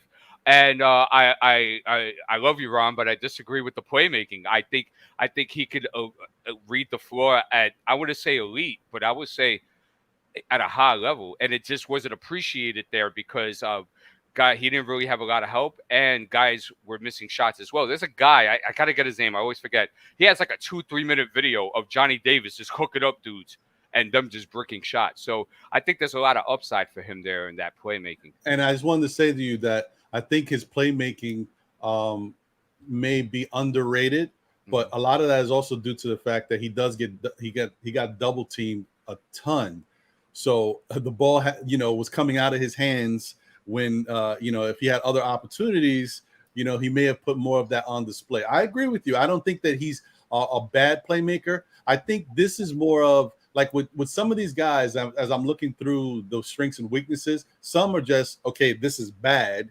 And then others are, this can be improved upon, or, because it doesn't look as evident to most. You have done a deep dive analysis on Johnny Davis. I know he's one of your favorite guys. Yeah, so he is. Obviously you've seen a lot more of him than maybe some other people who have even, analyzed him. So continue, my brother. Yeah, no doubt. Thank you, Rob. I want to ask, so that's what they with Johnny. To ask Knicks Worldwide, he says Johnny Davis' three-point shooting is a concern, but he did hit clutch threes. I want you to keep in mind, Knicks Worldwide, he shot 39% off catch and shoot in the half court and shot 46% on open jump shots in catch and shoot in the half court. So you got to understand, 2 or 3 guys, sometimes 4 guys were draping on him on a lot of possessions, especially in the second half of the season. So that's why those numbers are a little skewed. Also, keep in mind, he is an 80% free throw shooter, okay? And he did average about 6.2 or something like that. He got to the line a ton. So I'm just saying that Johnny Davis is very different from guys that we have on his roster. We don't have a pit bull on this roster. He is a pit bull. He will get after you as soon as you cross half court defensively. He will swarm you, he will smother you, and he will get to his shots, especially with the NBA space. So, and he's a killer. So, Pitbull killer can read the game. It's a great formula. I think compared to the other guys of Dyson, these other guys I go over, I feel he's at the highest point compared to those others as of right now to be impactful in his first season. So I'll go to Dyson now. Okay, and could I just say this one thing to Don P's statement? He said the last thing we need is a 2 whose three-point shot is questionable, especially on the Knicks. Well, that may be true, but I will say, like, if we look at what transpired prior to last season, we had that same question mark and also a salary cap situation where we were like, is this guy worth it? Does he make sense for us? His price tag may be a little too high. All he does is shoot 2s. And that turned out to be DeMar DeRozan. And we saw what DeMar DeRozan did in this year. Point. And we all were like, damn, we probably should have went out and got DeMar DeRozan. You know what I mean? I'm not saying Johnny is DeMar DeRozan, but he's of that framework. The Bookers, the DeMar DeRozans, the CJ McCollums. He's that type. So I just wanted to put that out there. Yeah, and wait, put that back. I got something to say to that. So Don P, here's the thing, though. Don't be concerned about that. Be concerned with the fact of that. Can he create his own shot, and can he create shots for others? Nobody else on this team could do that, Don. He's the only guy on the team. If you get him, he will be the only guy on the team that has that capability consistently. So you got to keep that in mind. And that was a great point you brought up, Ron, about DeRozan. He also said something else. Oh, he said he's too little to be a pit bull. He's a sassy chihuahua. Well, if you watch his games, if you saw who he guarded on a game-to-game basis, he guarded the best players on the court, bro, on the perimeter.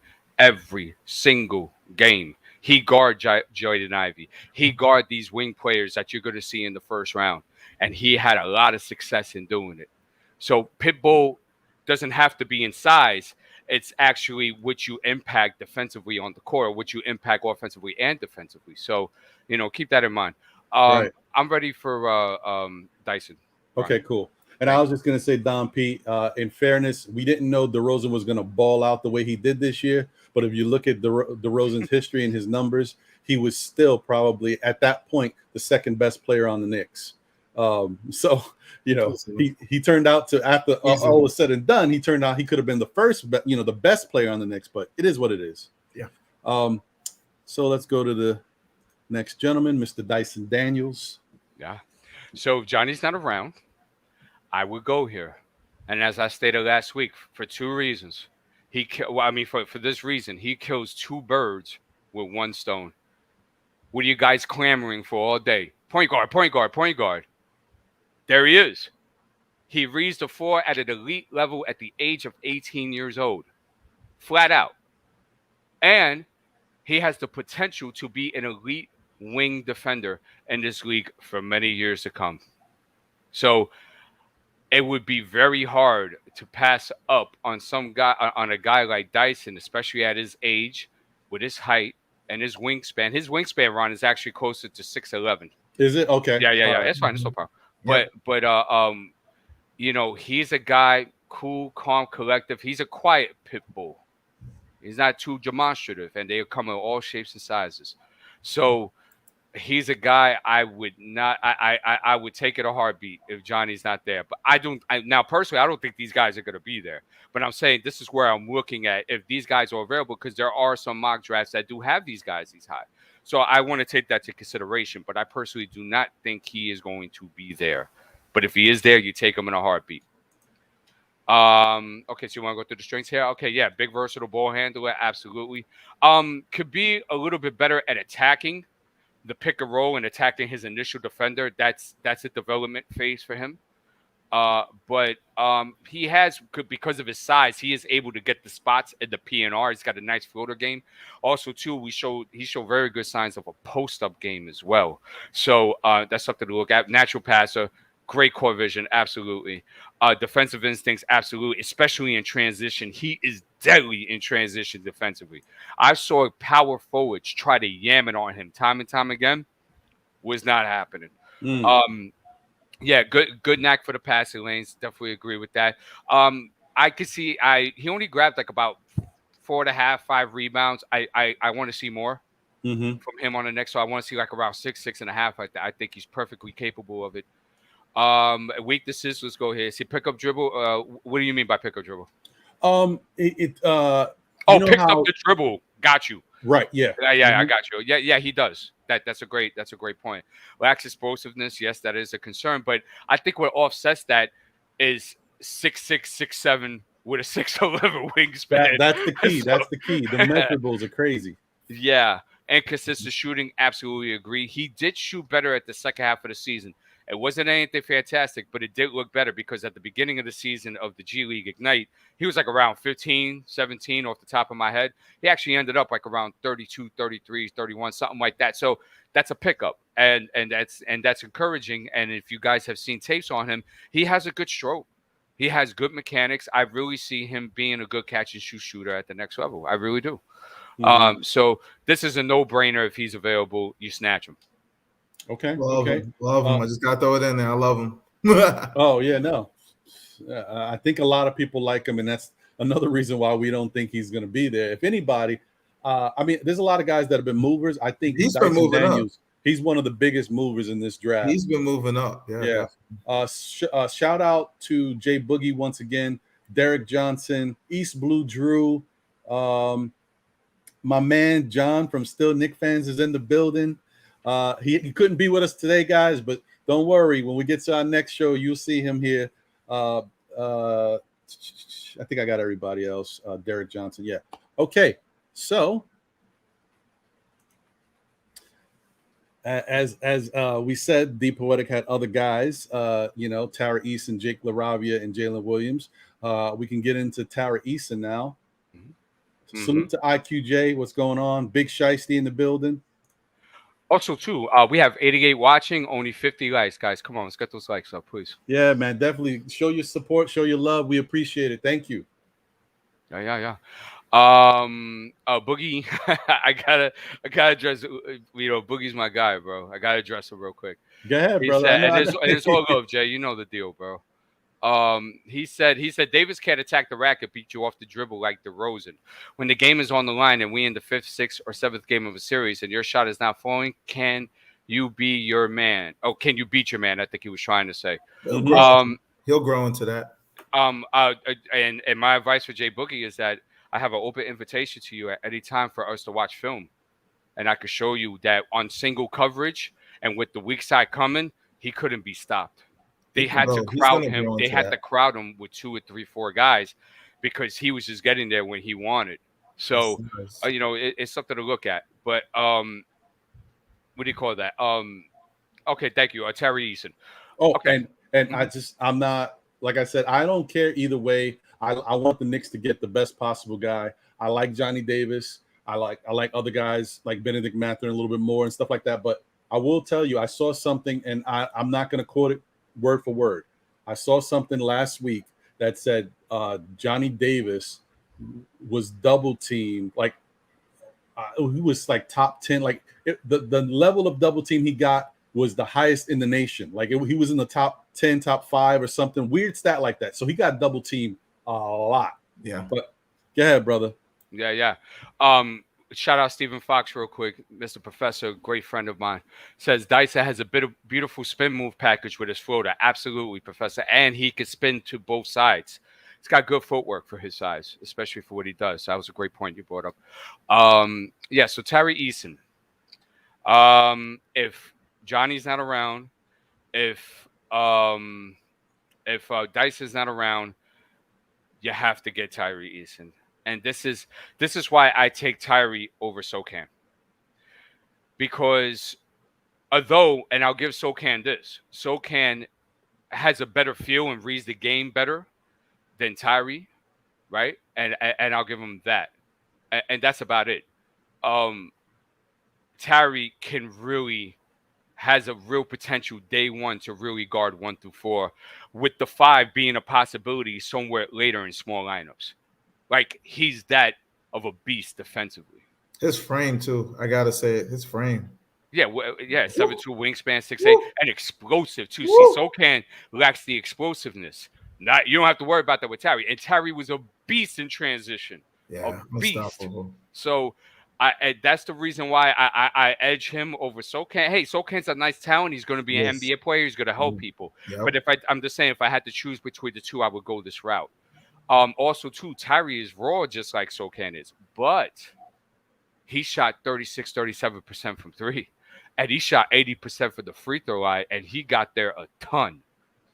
And he's got a dribble package with his right hand. Now he needs it with his left hand, and that's a development for him, but he's got it with his right hand.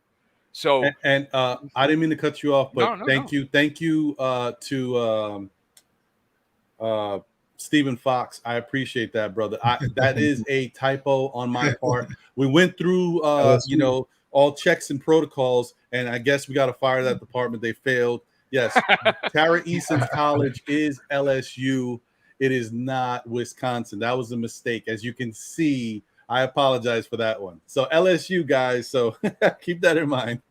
Yeah. Continue, my brother. Thank you, Foxy. Appreciate that. He's raw, and he's shooting 37% from 3, and he's shooting 80% for the free throw line. He's gone there a ton, and he's got a dribble package with his right hand. So you don't pass this up. Now, my only concern is that him properly developing the way that he could under a Knick organization. But with him, I'm not concerned with that because I think he'll be impactful in day one. It will be very hard not to play Tari Eason when the season comes around, especially that we need a 3. That's one of the positions. I think every position is a need here. Don't get it twisted. But more alarming is the 1 and the 3. And the 5 is seeing what's going to happen with Mitchell Robinson.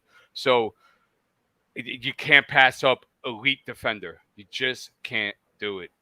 And you can't, and he's nasty. He's a pit bull, man. He's a big pit bull. He's going to go out there. He's going to throw his body at you. He's going to give you athleticism. He's going to give you every ounce of energy. New York would love him.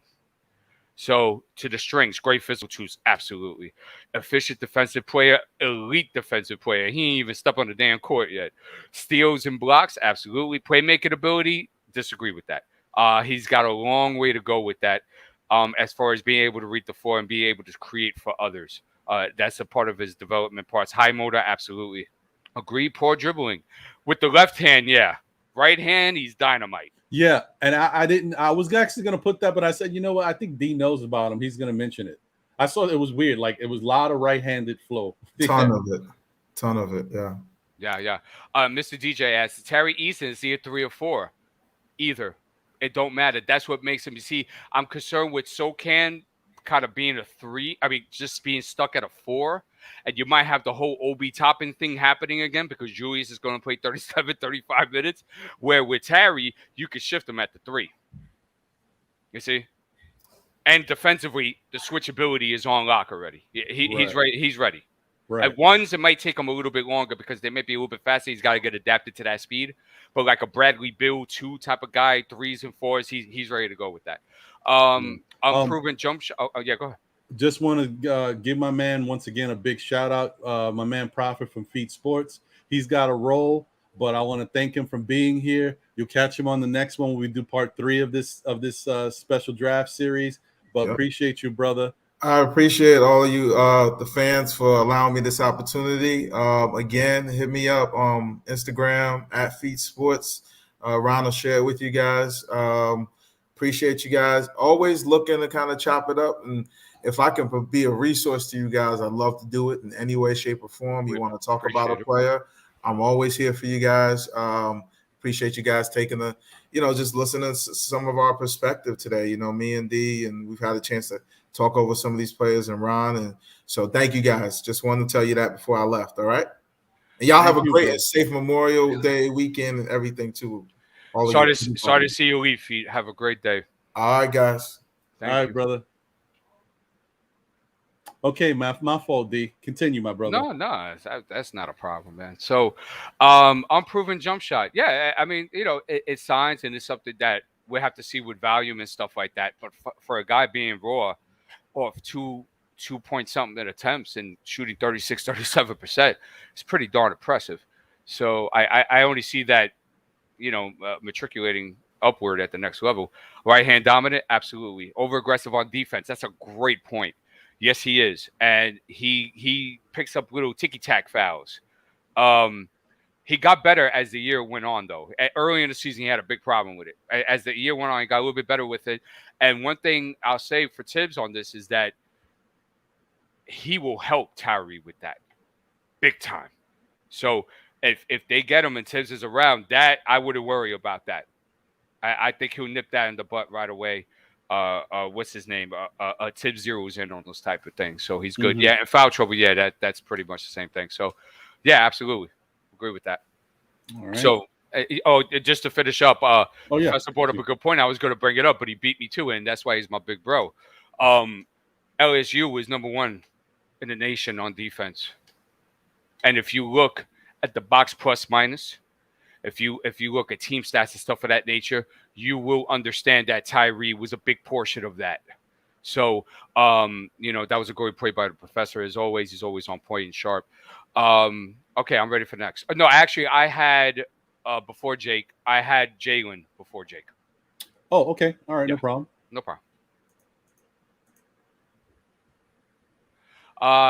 So if Tyree's not around, so as you see, we're following the sequence. If Johnny's not around, if Dyson's not around, if Tyree's not around, I'm going Jalen Williams. And Jaylin Williams had a stellar draft combine. He looked great. I mean, they used him in so many different ways there. They used him in the pick and roll. They used him in the pick and pop. Okay, and he's 6'6" with a 7'2" wingspan. He's got a real smooth handle. Scottie Pippen Jr. in the combine was trying to check him 90 feet, right? Because Scottie was having a lot of success with it, right? With the smaller guards, right? Jalen put some double between the legs on him, gone. No problem. He's got a really tight handle for his size. He shot somewhere, I'm going off the top of the head, he shot somewhere between 38 and 39% from 3 at Santa Clara. So, and off of about 3 or 4 attempts, so that's really good for him. Mm-hmm. The question with him is going to be foot speed defensively at the next level to start, because he has good defensive mechanics. But I could see him having some issues with that, keeping up with some guys off closeouts and stuff of that nature. But he's got the tools, and most importantly, he has the motor. Okay, he's real quiet, he's cool, but he has a great motor. He's a pit bull, and he reads the game very well. So he fits the recipe for me. You're gonna hear a lot about this guy in the first round. I guarantee it. Teams are not going to pass up on what he can bring to the basketball court on a night-to-night basis. So, I encourage you guys to go ahead and look at him, okay, and see why I'm ecstatic about him. I think he'll be impactful day one. Of course, he's got some things to develop as far as finishing at the basket, because he's not like the most athletic guy. I mean, for his size and stature, he's very mobile and stuff like that. But as far as like verticality and pop, it's not really there. But he's got a game, and he could kill you in a lot of different ways. And he's a very intriguing prospect. So to go at his strengths, yes, excellent playmaker. Completely agree with that. Great shooter, not yet, but good shooter. And yeah, he's got the proper mechanics and shot style to become a great shooter with work, in time, Yeah, no, it's there, and I think it could get better. He's got a good I said motor, but he's got a good you could tell he works his butt off, and that's why I feel like with a good motor, good attitude, doesn't want to complain, just gets in there, works, does what he has to do. Blue collar type of guy with a high upside. I think that jump shot would be fine. So I see what you mean. Great pick and roll ball handler. Absolutely agree with that. Pick and roll defender. We'll see. We'll see, because he has the tools, and he will get there to spots. He will, but my thing is consistency with him, and it's not because of his motor; it's because of him just getting acclimated. Right. That would be the thing. So that would take like a half a season, 3/4 of a season, possibly. Weaknesses: absolutely, definitely lacks elite athleticism. Too unselfish. Because he's such a playmaking and getting others involved. In some cases, I think throughout the course of the season, deferring too much hurt the team, because he could have projected to be a better scoring option for them. And when they lacked some I guess ability to score clutch buckets, he could have taken a little bit more of a selfish approach to that. Maybe in certain circumstances, I see what you're getting at, but I thought he did a very good job of balancing that. So, there was games where he came out firing, and there was games where he played with. So I thought he was very mature in that sense of understanding like the flow of the game and what's expected. So, I think he's supremely cerebral. So, I'm very high on him. Elite skill, I would say that his elite skill is his versatility. And so, I see what you mean, though. Like one particular, one particular thing. So I hear you on that. So Amar Fuller says, sounds like Frank 2.0. Not in this galaxy. No, not this guy. That Frank Ntilikina's in another galaxy. So so that's that. So now we'll go to Jake. Okay. Jake LaRavia. Jake before the combine had a lot of second round, and they saw him, and they were like, nah, he's a first round talent, and because he is a first round talent, he is 6'8". His wingspan is 6'9" and a half. By the way, just so everybody to know, best ball handle 3-4 in this draft by far. It's not even close. Sees the floor at an elite level. Off the top of my head, I'm going to say that he shot around 37-38% from three. He was efficient out there. He was efficient at the post as well. He could get a little bit more versatile down there, but he is ambidextrous, so that's an upside for him. And he was just stellar, man. His on-ball defense, in my opinion, needs a little bit of help, but he could play D though. But it's just not as good as like a Tyree or a Jeremy or something like that. But he's really disruptive off ball. He gets into passing lanes very well on the weak side. He's very disruptive off the ball. And he has good discipline in order to know when to help to get back and how to do that and how many steps and not to stay in the paint too long and stuff of that nature. He is a high cerebral guy. This is his guys that I'm looking at and seeing how they, my top 5 as far as to be taken there. If the other guys are taken, of course, I don't think Jalen's going to be taken at 11 and stuff like that. But this is what I feel is best available for what the Knicks need. The Knicks are in dire need of playmakers, guys that could shoot the ball, get their own shot, create for others, read the game, get others involved, play defense, high motors, energetic, pit bulls. You need these type of guys. So this is why I was thinking here with this. Strengths, passing. Yeah, fantastic passer, can pass with both hands. Point forward type of ability. There was many times at Wake Forest in traffic was bringing up the basketball and making plays. Very Draymond-like in that sense. He has that ability. Is he a great cutter? Yeah, he is. He moves very well off the ball, which I forgot to mention about the other guys too. Those other guys move very well off the ball as well. So thank you for bringing that. It made me think of that. Yeah, in transition, he's dynamite because he just makes plays. And defense, like I said, I already alluded to that. And weaknesses. Once again, I'm sorry to cut you off, but I just wanted to say with regards to Jake's defense, this guy, I mean, listen, D brought him to my attention, and I'm just saying when I look at video of him, Jake is really good defensively. Yeah, of course he's not. I don't want to say he's Jimmy Butler, but the guy is really good defensively. Like he does a lot of things out there that you like. Oh, okay. So he's pretty damn good. This guy. Continue, member. Yeah. He's very talented. I'll answer some questions here. Jake could go 11. No. But like I said, like this is if other guys are taking type of scenario. But we know in hindsight that Jake is going to be going in the 20 somewhere. But these are I'm saying these are the best 5 prospects that should be looked at because don't forget, and I'll get into this with the trade scenarios, we want to try to get an extra first round pick. You see? So I'm also thinking of these Jaylin Williams, these Jake Claverias. I'm thinking of these Tari Easons and these scenarios because if something does pop off with Charlotte, you have 2 picks to think about now. So you got to assess it that way. You see what I'm saying? If we get something off San Antonio, off Houston, or Memphis, we have to assess it this way and think how deep is his bag in the first round for order for us to pick up. So that was my thinking behind that. And I think that's a great way of looking at it because some of these guys are in-betweeners. They're not good enough, or you won't say you want to pick them at 11, but they won't be there at 42 either. So yeah. And G. Robinson brought up a great point. He said Jake is also a decent rebounder. That is correct. He's actually a good rebounder. He's better than decent. So thank you for bringing that up. And that's why we do this. It's so many things to break down on the guys, stuff like that.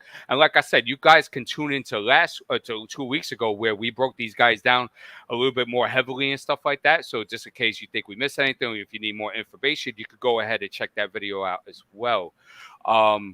So that's my top 5 for that. So to also recap, I'll also recap on the first round stuff too. I'll get the second round in a second. I'll recap with the first round as well with the trade scenarios. This is what we're looking for, guys, to keep it simple.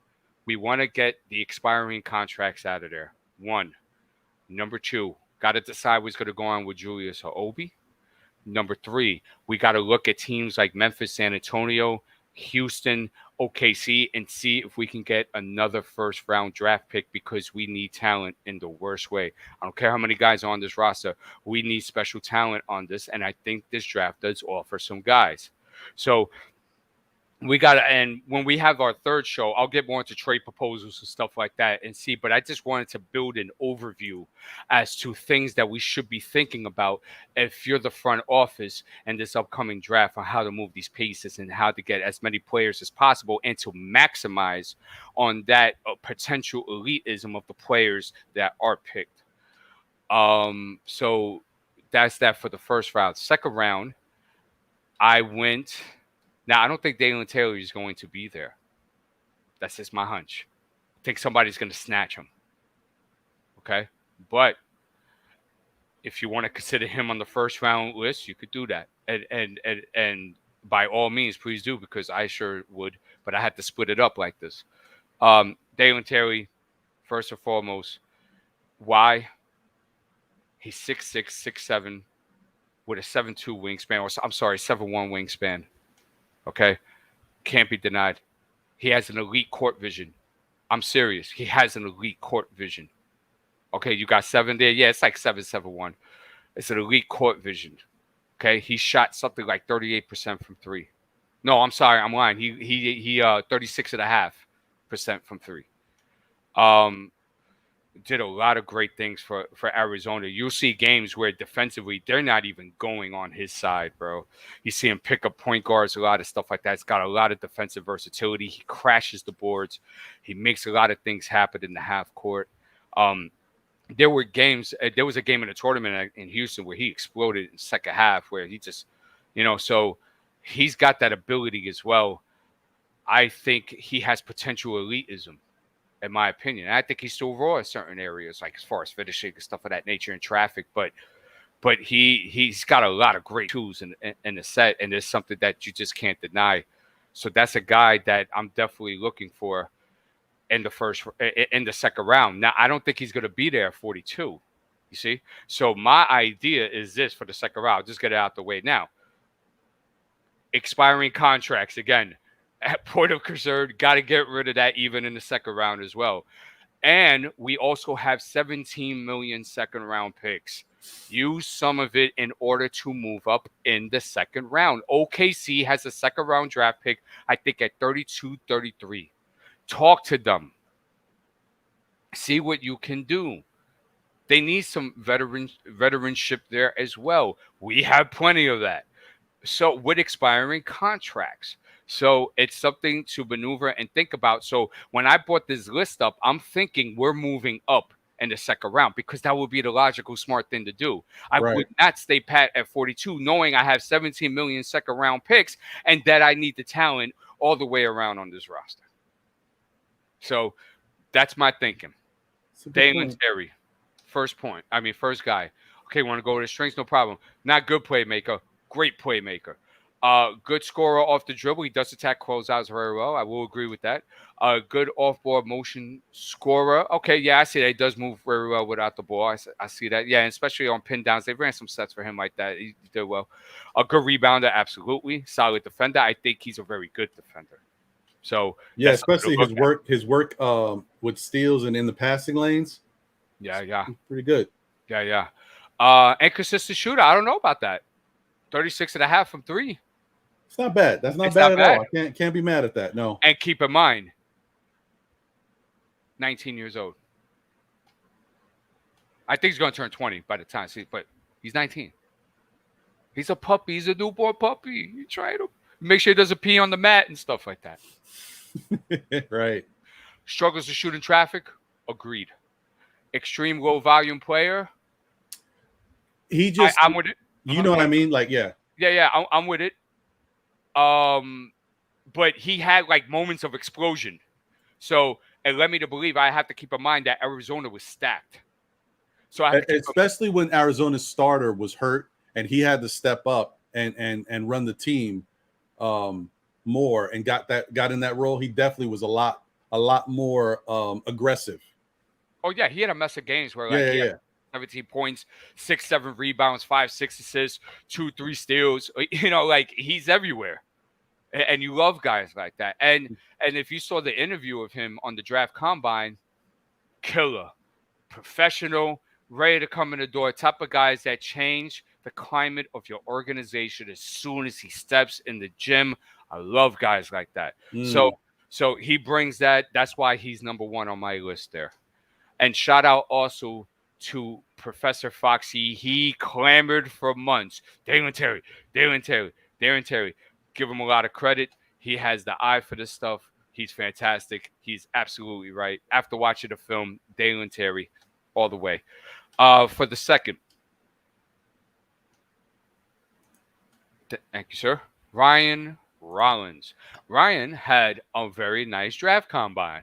He had such a nice draft combine, he didn't even play the second game. He And I think on the combine, he was the fastest on the 3/4 sprint. If I'm not mistaken, Professor, you can shape me up on that if necessary. Does he have a 6'9" wingspan? I think he has closer to a 6'10", if I'm not mistaken. But that's fine. But it was rounded, So, but no that problem. might be the case. No problem. Ryan has a very good offensive game. He works very well out of the pick and roll, as he showed you in the draft combine. He made some very good reads out of there. His game right now is a mid-range slashing type of game right now. He did struggle at the 3-point line in the draft combine. He did also in the season as well. But he also had suffered symptoms of, like, with Johnny Davis and stuff of that nature, where, 2 or 3 guys were prepared for him because he didn't really have a lot of help at Toledo like that. But Ryan is going to be dynamite in the NBA. He's a guy that I see leaving in the first round as well. But don't forget, guys, my thinking is we're moving up in the second. So don't forget, the draft is wacky. They'll go ahead and pick some guys that are like, wait, huh? We had them here. And then these guys might be available. So I'd rather be prepared than sorry. Right. Right. So Ryan is definitely a great catch. If Dalen Terry is taken and Ryan's available, you take Ryan. Good playmaker. Absolutely agree. He makes some stellar passes in the PNR. He can make pocket passes. He makes cross-court passes. Either hand, you name it, he could do it. Decent mid-range shooter. I actually think he's a very good mid-range shooter, to be quite frank. A good scorer off the dribble. Absolutely. He has a very sweet, smooth dribble package. Like I said on last show, kind of reminds me of Jordan Poole-ish a bit. Saw a lot of film on him. Once you watch him in depth, you'll see what I mean. Good off-ball motion scorer. I see what you mean by that. Agreed. Good at getting steals. Yes. And he struggled in the combine with his own ball defense. He did. He was better during the season. He showed more upside there, but at the combine, he did struggle. So that's something to look for. Maybe that was just, because he was at a mid-major and maybe the competition wasn't like that. So that's something intriguing to look for. He needs to improve three-point shot. Absolutely. He gets that together. He could potentially be a star. He's got star type of vibes if he gets that together, especially on volume. So improved defensive effort. Off the draft combine, yeah, absolutely. Yeah, I think that's what it's based on, kind of. Got you. Yeah, they look weird because I could show you games where, like, he didn't have that type of energy, but then is it due to the competition? Like I said, we'll find out. Questionable shot selection, yeah, but he had to do a lot of the scoring load for his team, so I think that's expected. He'll have a lot more help in the NBA with that. And non-elite athlete, I'm not sure about that. Yeah, I when I saw that, and I saw it 2 different places. I said, I'm gonna put it out there, but it's because it's something we could talk about. Yeah, that's up to interpretation. That may be a little off. Yeah. Just to give you 36.5 on the vertical leap. Don't forget he's got 6'10" wingspan, so it's not bad. At understanding, he was looking right now, having a hard time finding it. Okay. Yeah, he was 30. But don't forget he had the fastest time on the 3/4. So, he's got very good speed going north and south. So he could be putting a lot of pressure on you in transition and stuff of that nature. But I see what you mean as far as like a dunker explosiveness. Yeah. He lacks explosiveness. I definitely agree with that, and like pop and stuff like that. But he's not an elite athlete, but he's an above average athlete. Like, he's got some athleticism to him. So, So that's that on Ryan. If he's available, you take him, and you don't think twice about it. I don't care how many guards you got. Okay. Okay. So next I had Christian Braun, Braun, whatever. I picked Christian because that's one of the reasons right there. 40-inch vertical, and he's built like a tank at that 3. Wingspan is a bit of concern for. I can see where people could be concerned with that. Personally, I don't care as long as you can play basketball. That's all that matters. If I'm not mistaken, and I'll look right now, and I should have had this prepared, but it will take 2 seconds. Sorry. Problemo. Yeah, I see there's a I see there's a couple different people jumping in the chat. I appreciate you guys tuning in. You're concerned that you want to know about Kai Sotto. Oh, we're going to talk about him. If you tuned into the show from the beginning, you would know that the breakdown of the show is my guy Feats Sports Profit went through his picks for the Knicks at 11, his picks for the Knicks at 42. Now this is my man D Poetic's time. He's going through his picks at 11 and his picks at 42. I also have one pick that I chose at 11 and one pick that I chose at 42.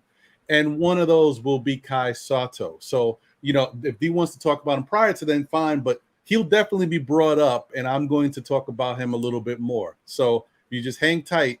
You know, we'll get there. Yeah, thank you, Ron. I appreciate that. So before I continue, we have 101 watching and we have 60 likes. Come on, guys, let's get those likes up. It's just a press of a button. Okay, so and we're gonna get it to Sotto. So back to Braun. Braun shot 38% from three.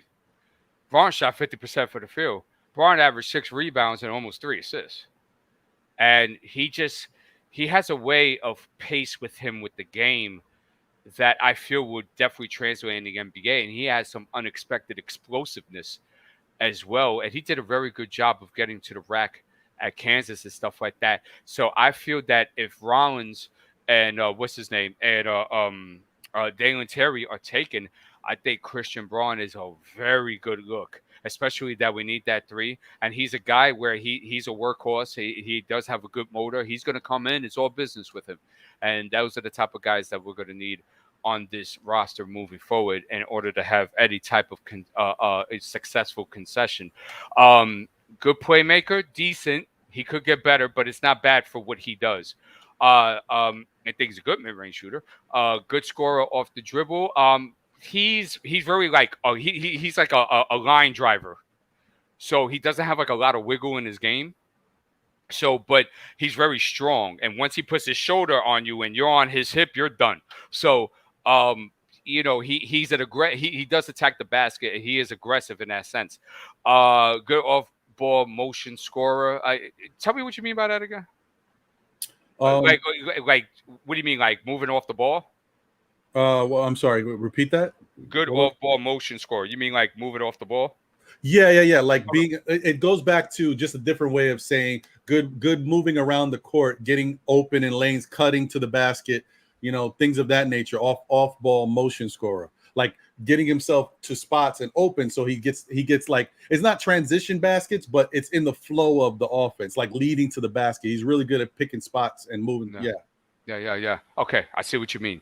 Then yes, he's good off the ball. Yeah, absolutely. Yeah, and especially, you know, I'm not high on Bill Self, but Bill Self, as far as development, but as far as like knowing how to run your offense and where to move and how to move, he's very good with that. So, you know, he was taught very well. I think he has a good motor. I think it's better than his side. I think it's actually, you know, good. He does play both sides of the floor, streaky shooter. That's fine. Struggles to score in traffic. Absolutely agree with that. Fast players give him problems. I can see that. No problem. Yeah, I mean, his foot speed is just a little slow when it comes to guarding a faster player. Doesn't mean he can't. It's just he seems to have a little bit of issue when you got a speedy person that he has to guard. No problem. Yeah, no problem. And hey, man, that's a lot of players, right? But yeah, I see what you mean. But I think he does have good defensive mechanics. But I hear what you mean. Like if he's caught on a switch against like I can see that being an issue. So yeah, in that context, you're absolutely correct. Not a lead ball handler, absolutely agree with that as well. So yeah, I think Christian Braun, he's a good pick. He's a safe pick. He's a guy. He's going to come in. He's going to produce right away. I think you guys will love him. He's got unexpected pop. He's a strong guy too. So I think you guys will like him. And plus, he didn't turn over the ball a lot. And that's the same thing with Terry. I forgot to mention that. Same thing with Terry as well. These guys don't turn over the basketball. Okay, and he averaged 3 assists and under 2 turnovers. And I think Terry was at 4 assists with under 2 turnovers. So you want guys that value the basketball, can read the game, can make good decisions. And I think Christian Braun fits in that category as well. Okay, cool. Yeah, so let's go to the next. And I'm gonna do this one more time, guys. I'm not to, you know what, because what I do want to do is be respectful of everybody. And being that I'm thinking in this way, I want you guys to know something. So I'm not quite sure. I was doing a little check, but correct me if I'm wrong. Is it 2 a.m. right now in the Philippines? If someone could put that in the chat, if you guys are watching from the Philippines, because please understand, I understand you may be excited to watch it live and see what we got to say about Sotto, but I'm just going into this again. There will be a replay. This will be up. And once the replay is set up, you know, I'm going to put timestamps on everything. So for those who may not have been able to watch this live, you'll be able to click right on Kai Sotto so you can see what's going on with him. Because if it is 2 a.m. in the Philippines right now, I apologize. I know it's very late. Thank you for being here and watching, if that is the case. So let's go to the next guy. Absolutely. We embrace the world. That ain't a problem.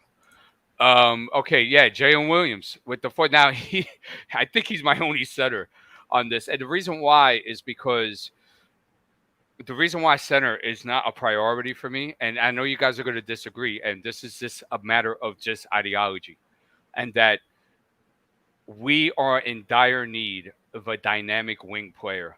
Dire. And I will sit you guys down one day if you wish, and we could go through all the championship teams.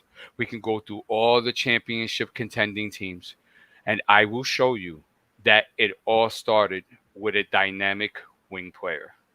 So I read that formula and I say, hey, you know, I'm not the smartest guy in the world, right? But I know how to study and I know how to get my hands dirty.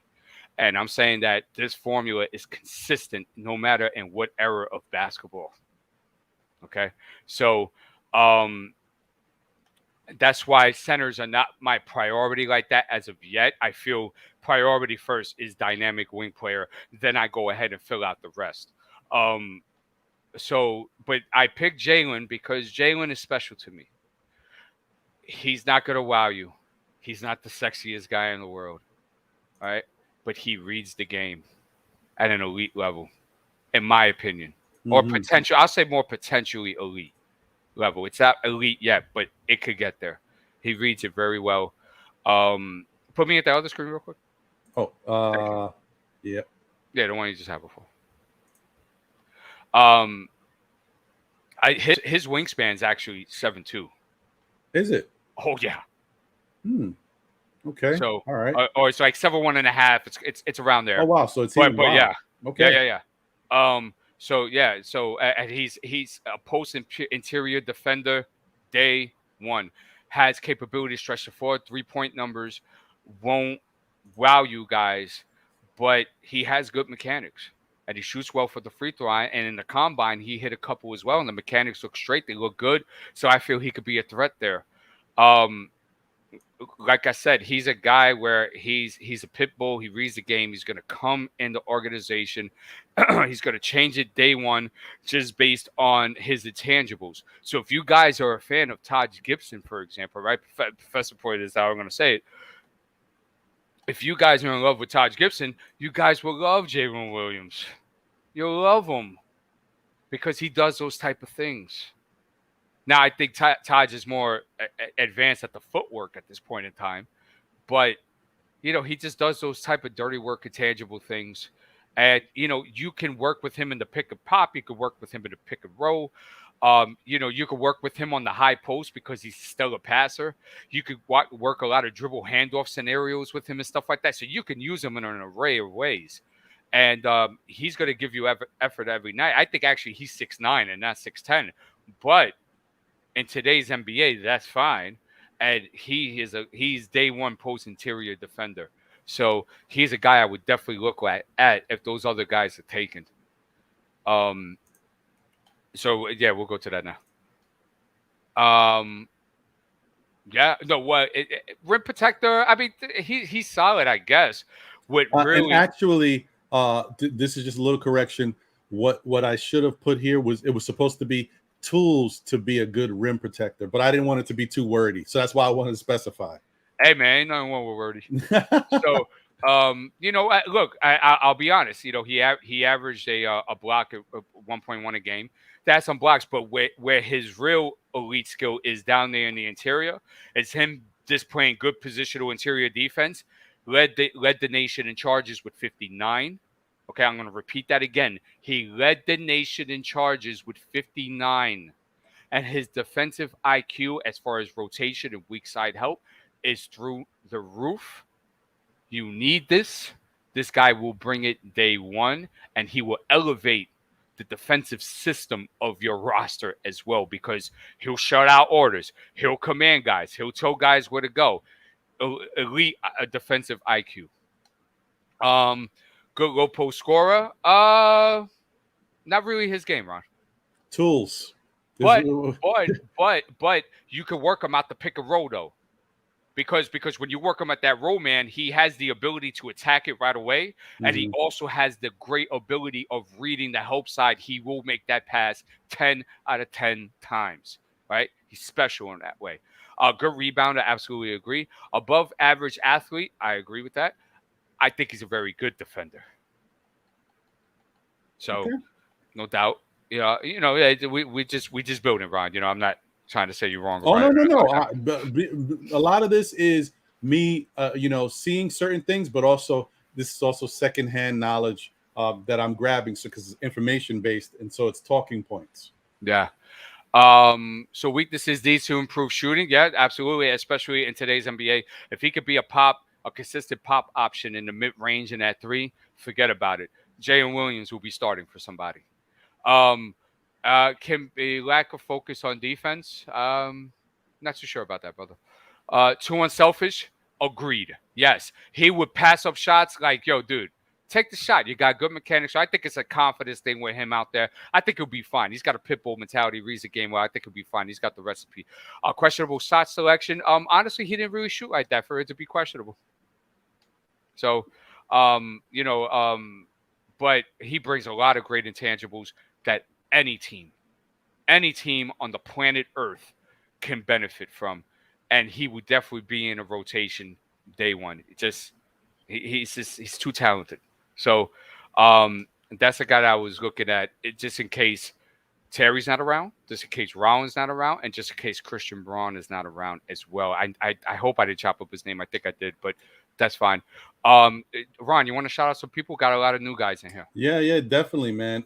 Shout out to Tricky Nicky in the building. Mr. DJ Sherwin M is here. Don't know if I shouted him out before, but if I didn't, Francisco Carrillo is in the building. Cully's here. What's going on, Cully? Good to see you, brother. Shout out to the Blorange Tears family. Yes, always. And also, you know what? Being that I was going back and forth with him, but I also want to give a shout out to DJ Jimenez Jr., but not him. I'm sorry.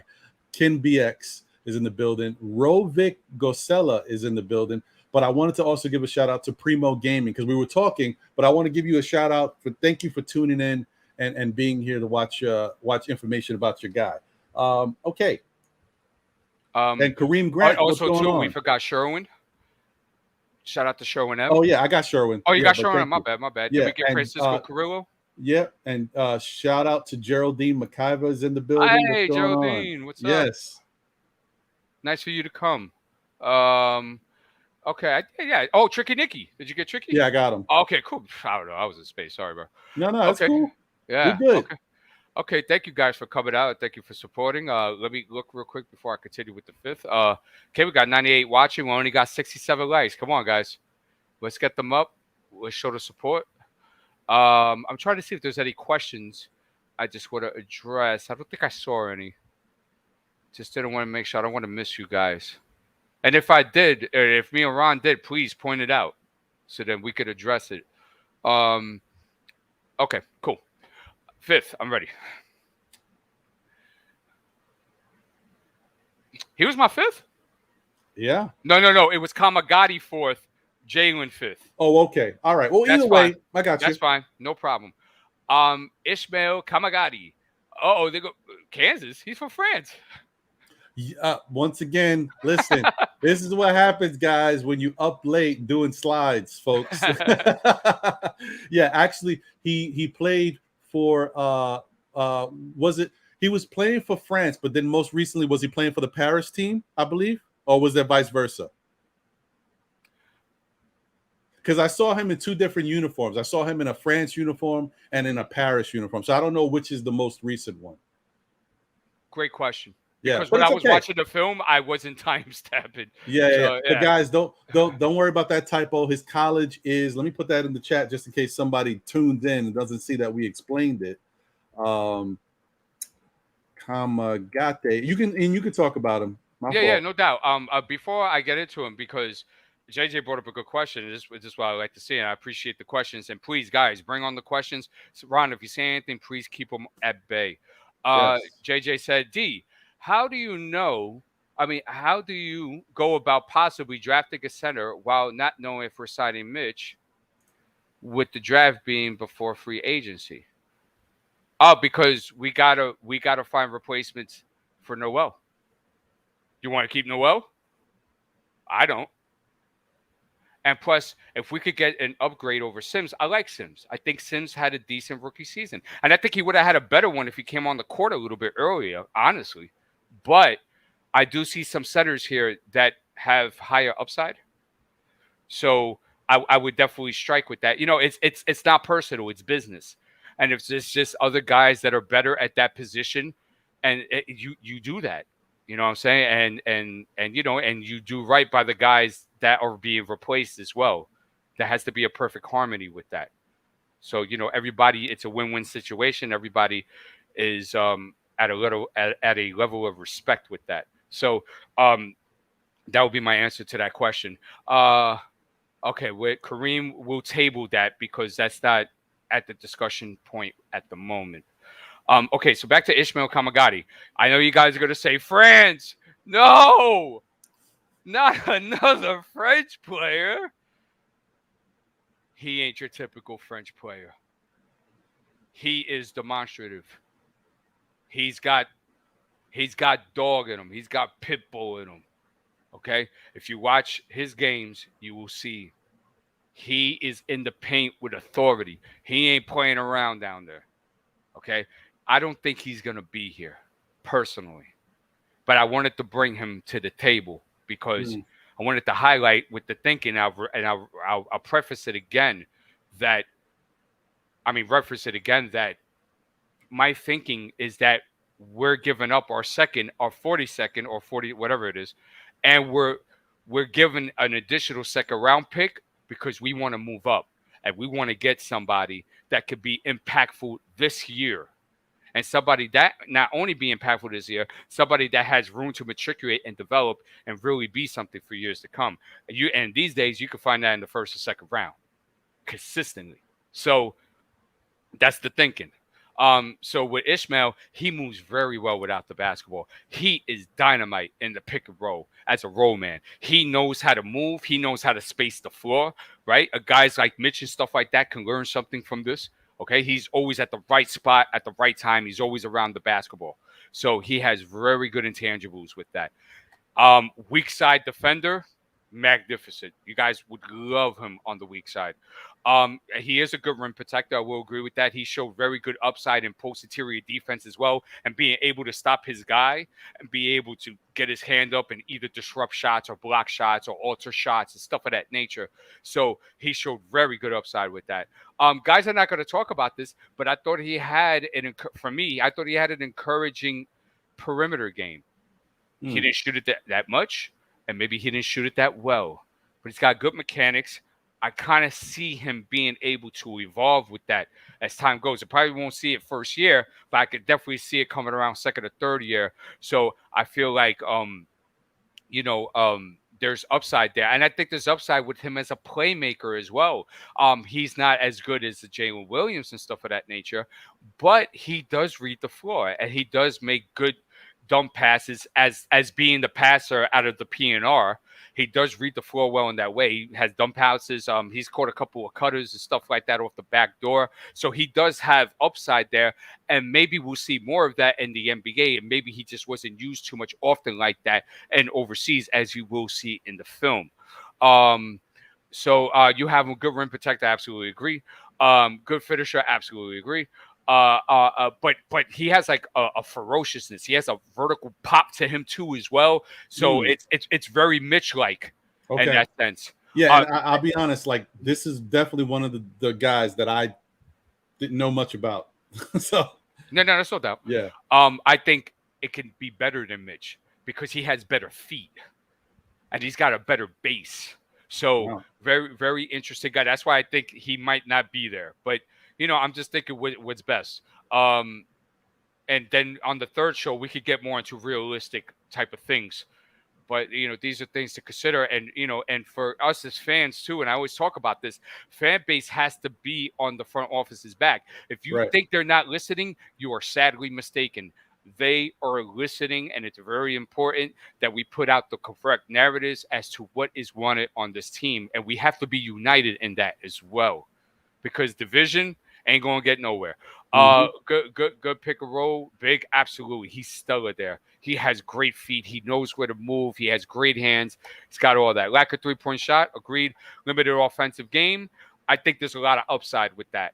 So I'll put a potentiality with that because I think also too overseas is funny because they're very strict on roles there. So they demand of certain things being done. So may not see it as home bag, which if you watch the film, you see what I mean. And so he will be 22. I thought he was 20. I thought he was a little bit younger. Yeah, apparently he's going to be 22 as a rookie in the league. That's fine, bro. He's a newborn puppy. He's fine, bro. So so that's the route that I would go with these 5 players, with the thinking of moving up in the second round, giving up the 42nd, and giving up one of these 17 million second round draft picks we have in order to get a player that could get on this roster day one and be impactful. Okay. All right. Good.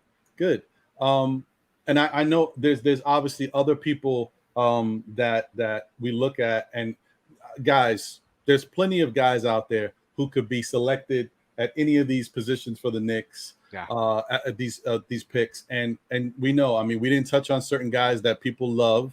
And there's obviously D even has other questionable guys, like honorable mention guys that he didn't really focus on, but he would love to have them here as well. But for the sake of time, let's probably just get through everything. And then if it comes up in our next show, we will. But we're going to try to kind of get into a mock draft scenario on the next show because that'll be like 2 days before the draft, so it'll be real. But there's definitely guys, and I'm just gonna throw one out there real quick.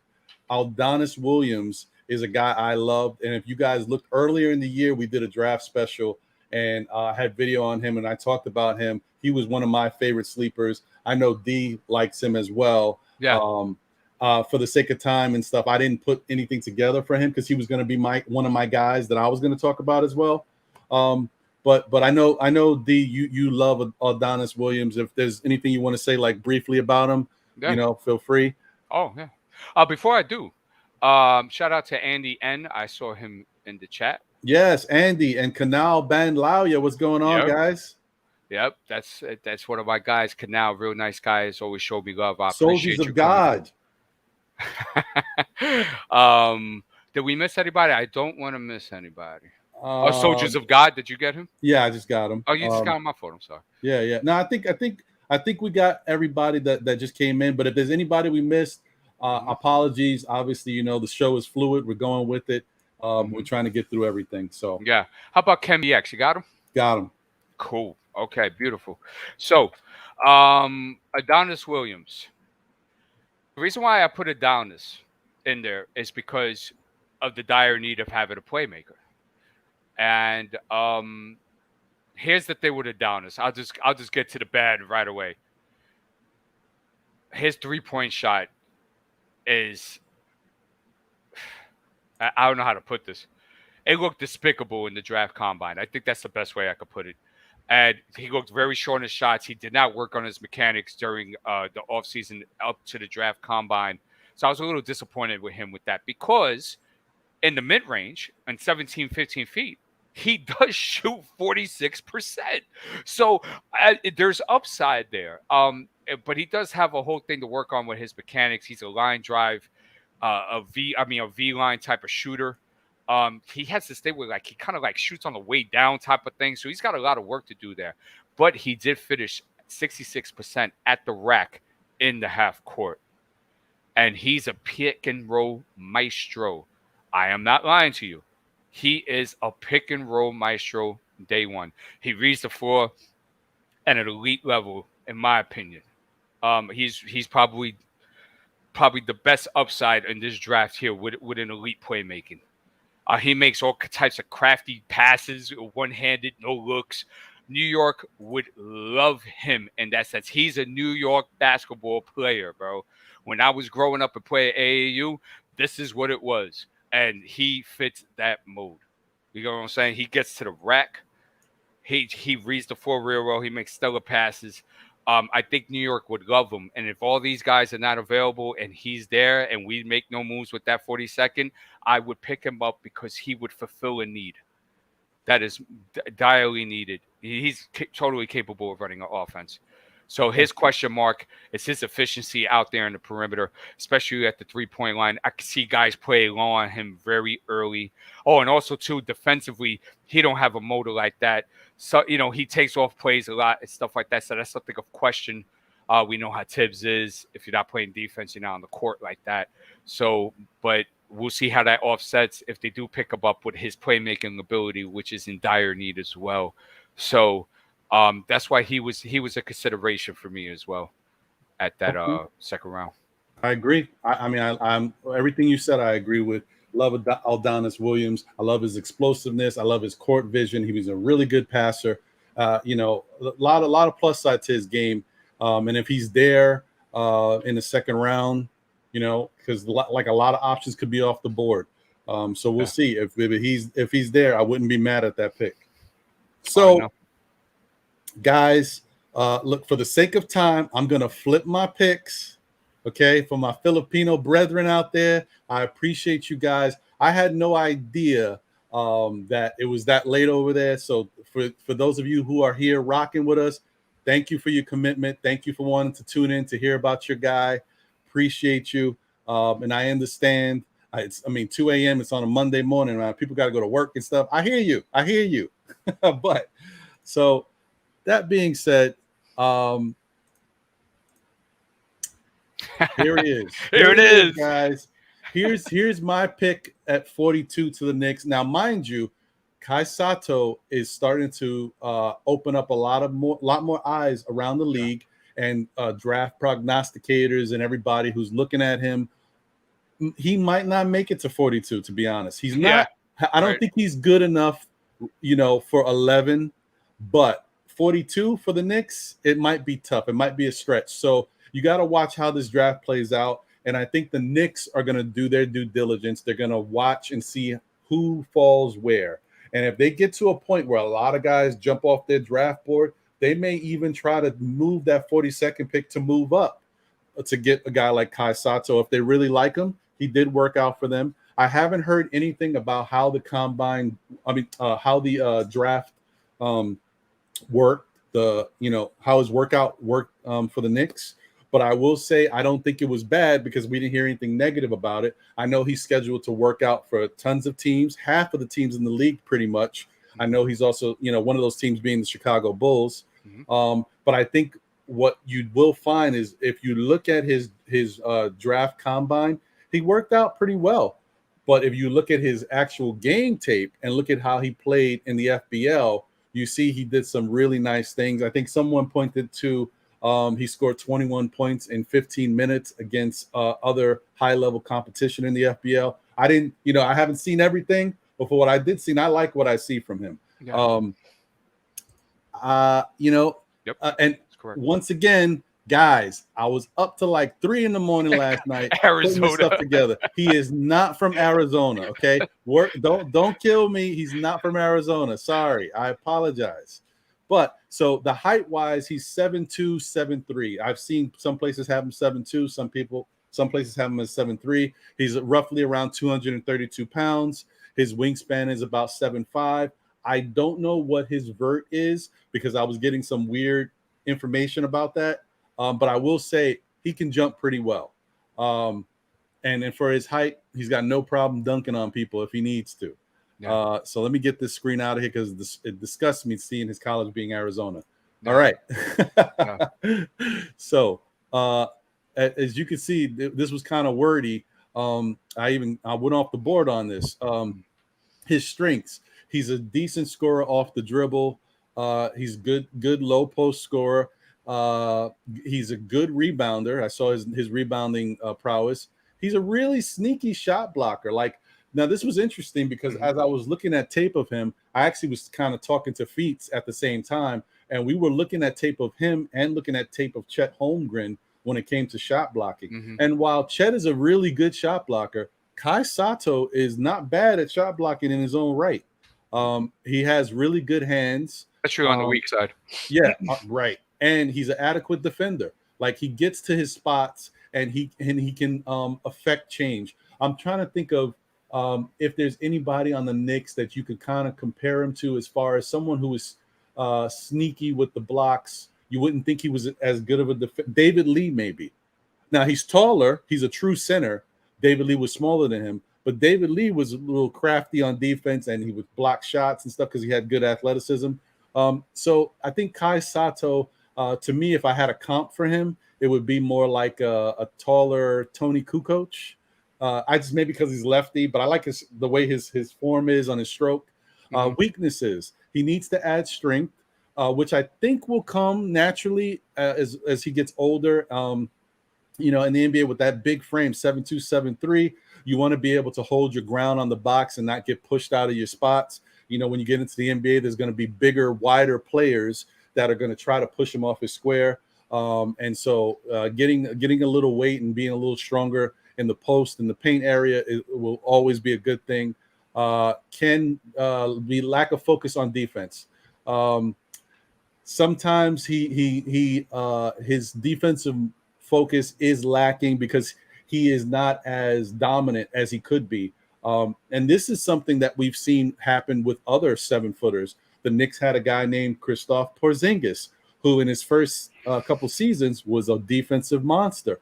But as he's gotten a little older, he's dealt with injuries, but as he's come back into the league and gotten a little older, he's not as aggressive on the defensive end as he used to be.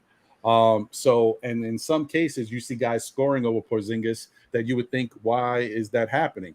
And that's the case with Kai Sotto, being that he's so tall, 7'2", 7'3", you would expect him to be a little bit more of a rim protector or shot deterrent for some of these guys smaller than him. Needs to improve passing. He is the type of guy that, being that he's lefty, that's always a nice skill set to have. It's like a trait, being lefty in the league. And if he could work on just his court vision, making passes when he gets around the rim, he, at his size, he would probably get double teamed. There'll be different things that different defensive schemes for him. So if he can learn to be a better passer, at getting to the open guy, splitting that double team or passing out of the double team before it happens, anticipating, that'll be big for him and his improvement, because I think that there's certain things that he can improve upon that can make him a really good NBA player with time. He's reluctant to take outside shots, even though he has a good shooting form and he's not horrible when it comes to shooting. He doesn't seem to be as aggressive from the outside as you would think he could be with someone who has that type of form. I mean, I've seen guys who have worse forms that jack up shots and may not even hit at the same level of consistency that he does. So I guess it's more of him and his own mindset, being a little bit more aggressive, working on things, because in today's NBA, you understand that bigs are asked if you have the ability to stretch the floor, and you want to show that aggression level, because that's what's going to show the defense that, hey, I got to play up on this guy, which is going to open up more lanes to the basket for his teammates. So that's what it is. It's not necessarily a big knock on him. It's just more of, he has to be a little bit more aggressive in that stance, because in today's NBA, that's what they're looking for some of these bigs who have the ability. What do you think about Kai Sotto, D? Okay, so that Australian league has been producing some players the last couple of years, haven't they? Mm-hmm. And Sotto got this buzz out of nowhere, and there's some that may even have him late first round. And because they like the measurables, they like the mobility. I saw some guys saying he was slow. I actually think he's better mobile than given credit for. I have to watch more film on him because I also have to keep it account too. That's why like with a Kamagate who's been playing with grown men at a very good league, where that Australian league is not, I don't think, as strong. So although they have been developing some NBA talent out of there, I still have to do, cross my T's and dot my I's to make sure that he could be a consideration. But for what I have seen, he seems very versatile for that height. And like I said, his mobility was a little bit better than I expected. And he showed some perimeter upside as well, and he also read the floor pretty well out of the roll. So I thought that was pretty interesting as well. He seemed to have some pit bull in him, so I was very interested to see more film and more games and give him more of a look, so I can do him justice and give him more of a proper assessment. But what I've seen is intriguing and is definitely something to look more into. Yeah, and another player comp that I saw, and most people may not know. If you're younger, you may not be too aware. If you remember back in the Indiana Pacers heyday, Rick Smits. There's some people that compared Kai Sotto to Rick Smits because they have similar makeups in their game, size-wise and the ability to do things. And if you guys remember, Rick Smits was a very good NBA player. I mean, at some points, he was a nightmare to deal with. The dunking Dutchman. The dunking Dutchman, right. Rick Smith was a problem, and him and Patrick Ewing used to go back and forth all the time. Yep. It's hard to find video of it, guys, but if you guys do your research, there's actually a NBA fight that happened between Rick Smith and Patrick Ewing where Patrick gave him a two-piece.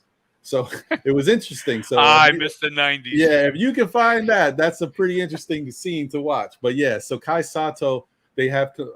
I saw someone compare him to Rick Smits' game, and Rick Smits, like I said, was a beast. And if Kai Sotto can get in the league, continue to work on certain things, gain that confidence, because it would be a new setting for him. Yeah. He could do some really special things.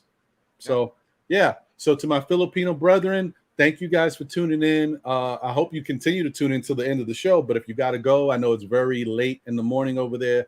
Thank you for bearing with us to this point, and I'm sorry that it's so late for you guys, but thank you.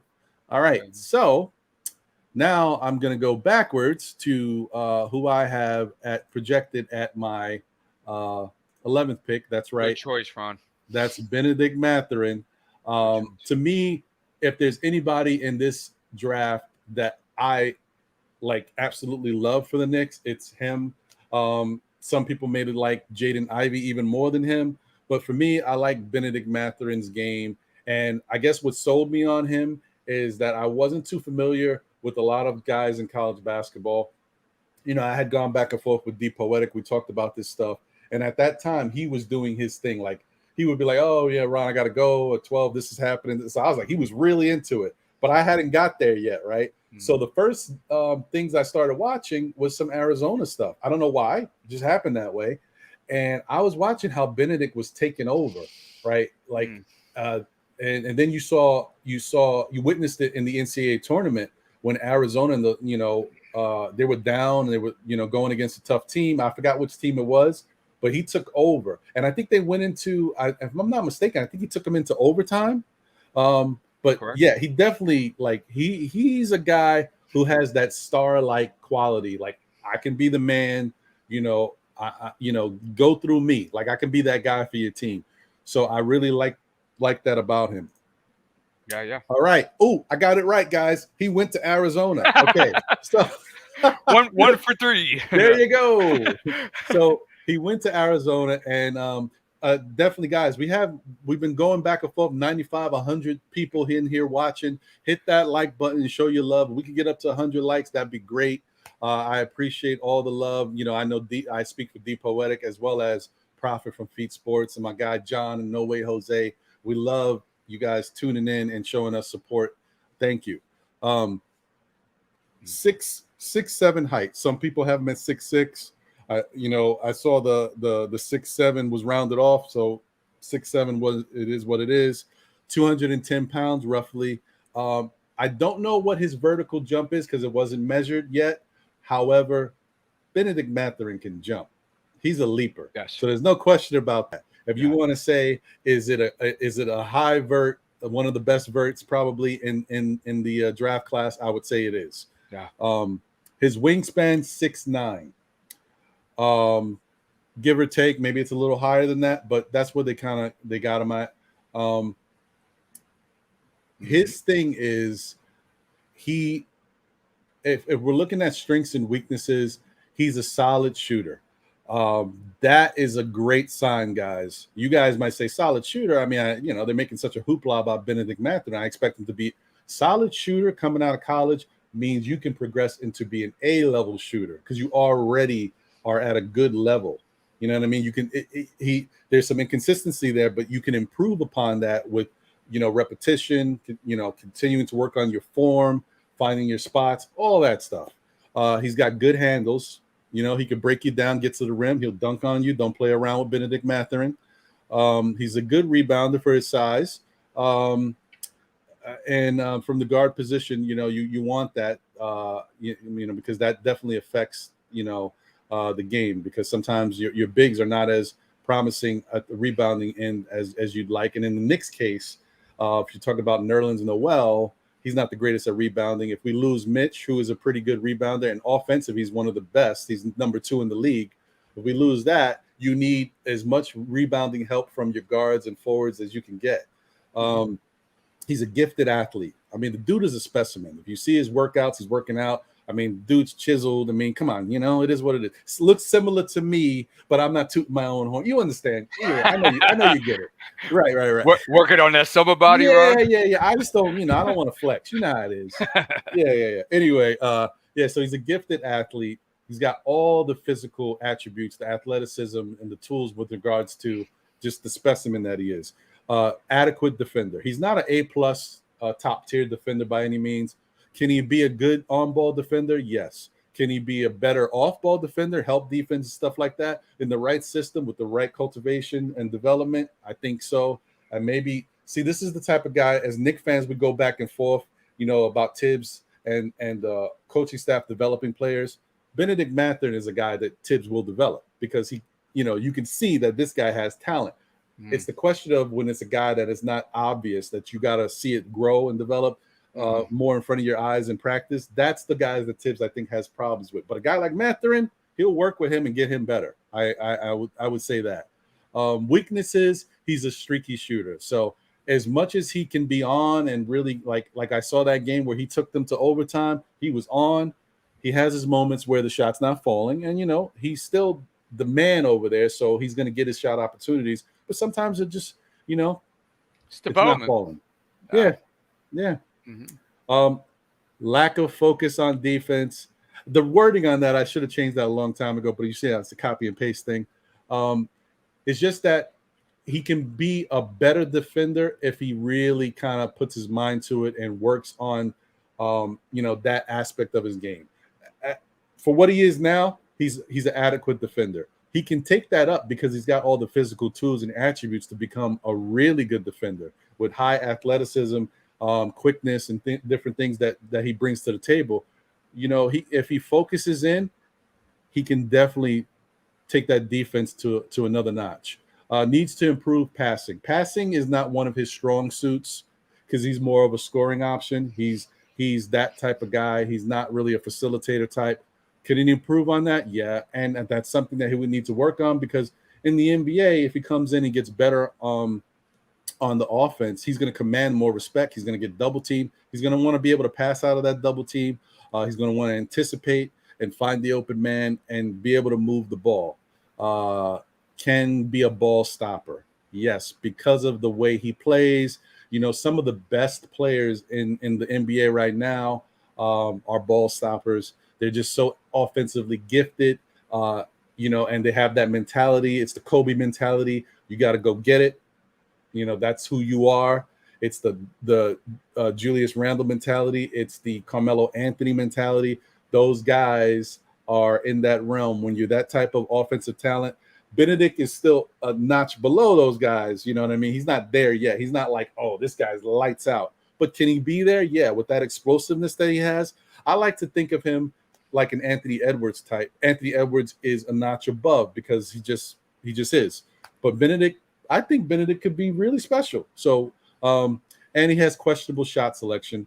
Once again, being the man, being the guy who has high usage, and being that person who gets the big buckets, you're gonna be at some points you're gonna force and jack up some shots that you shouldn't be doing. Heat checks, different things. You know, you don't got it going, but you're still trying to get yourself back into it. So shoot yourself back into the game, or you can shoot yourself out of it.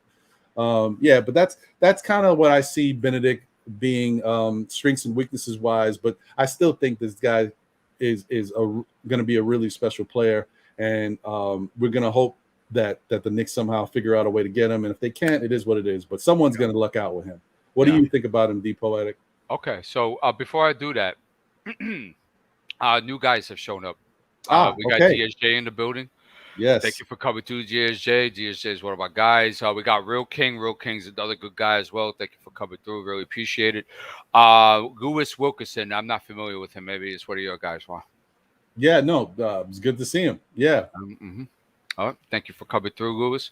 There was a comment here. Danny Thomas. Highlight that comment, please. Hold on. Yeah, it's a little bit. Yeah, it's a little bit before. Not too much, but a little. I'll get it.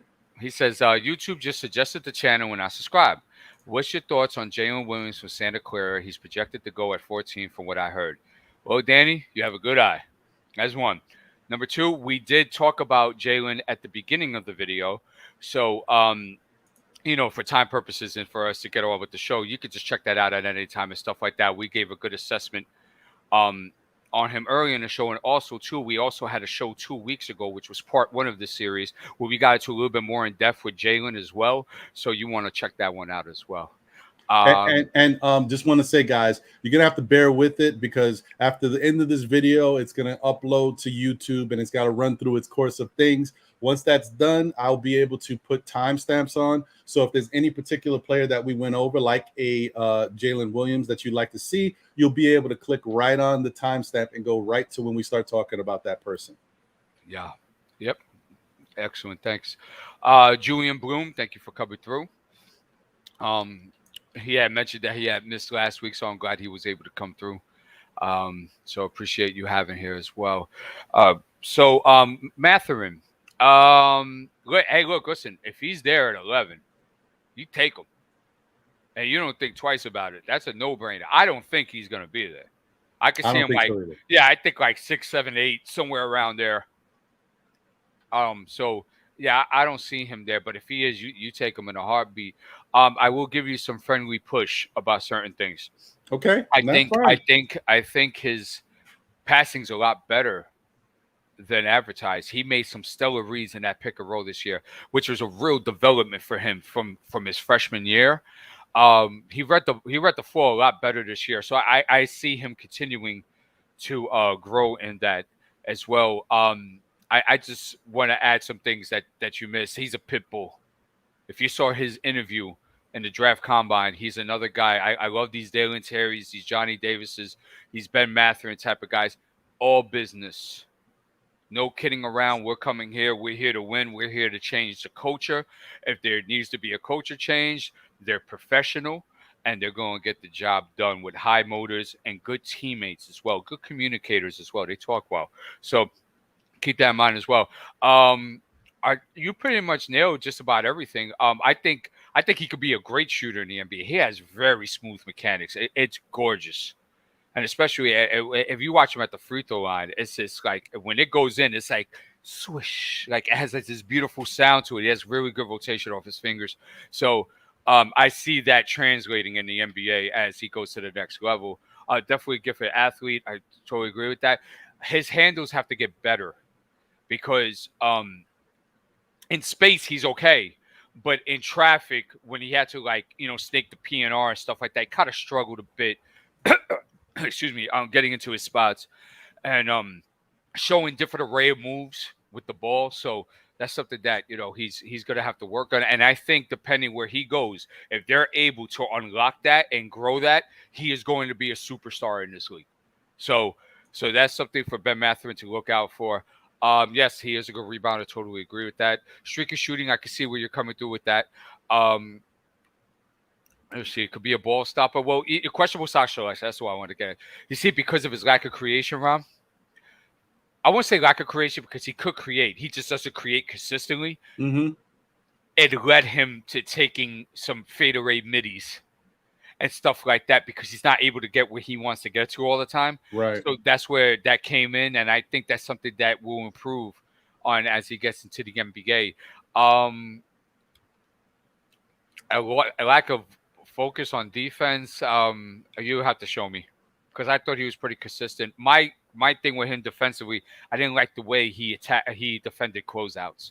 He didn't chop his feet correctly and stuff like that. He would get beat a lot against slower players. Like one player that comes to my mind was Bernard from UCLA. Bernard killed him that game off the closeout. So that's something to look forward to. So I guess you mean like off ball. Sometimes he falls asleep off balls. Yeah. It's like because a guy with Mathurin's makeup and all his physical tools can be an excellent defender, but he's not excellent because sometimes he kind of falls asleep on certain defensive assignments and stuff like that. Whereas if he had that focus, then we would be talking about him like one of the best two-way players in coming out the draft. Yeah, I'm with it.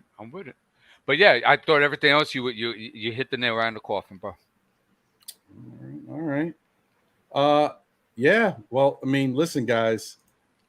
That is our list of people that we basically put out there for this show. There's obviously we don't know what the Knicks are going to do. I wanted to touch real quickly on a trade scenario that I was thinking, but as I was trying to put the trade scenario together, I did realize that to make it realistic, I have to look at all the scenarios of how to make money work and all these things, and it was really tough. I'll be honest. So I don't know. But my trade scenario was figuring out a way because there is interest from Portland in Julius Randle. And anytime I hear anything about an NBA team that actually is coming to us because they're interested, I want to look at it, right? Mm-hmm. And so it was figuring out a way for the Knicks to acquire like Josh Hart, acquire Eubanks, and that 7th pick from Portland. But keep in mind that, you're going into the first year of Julius Randle's extension.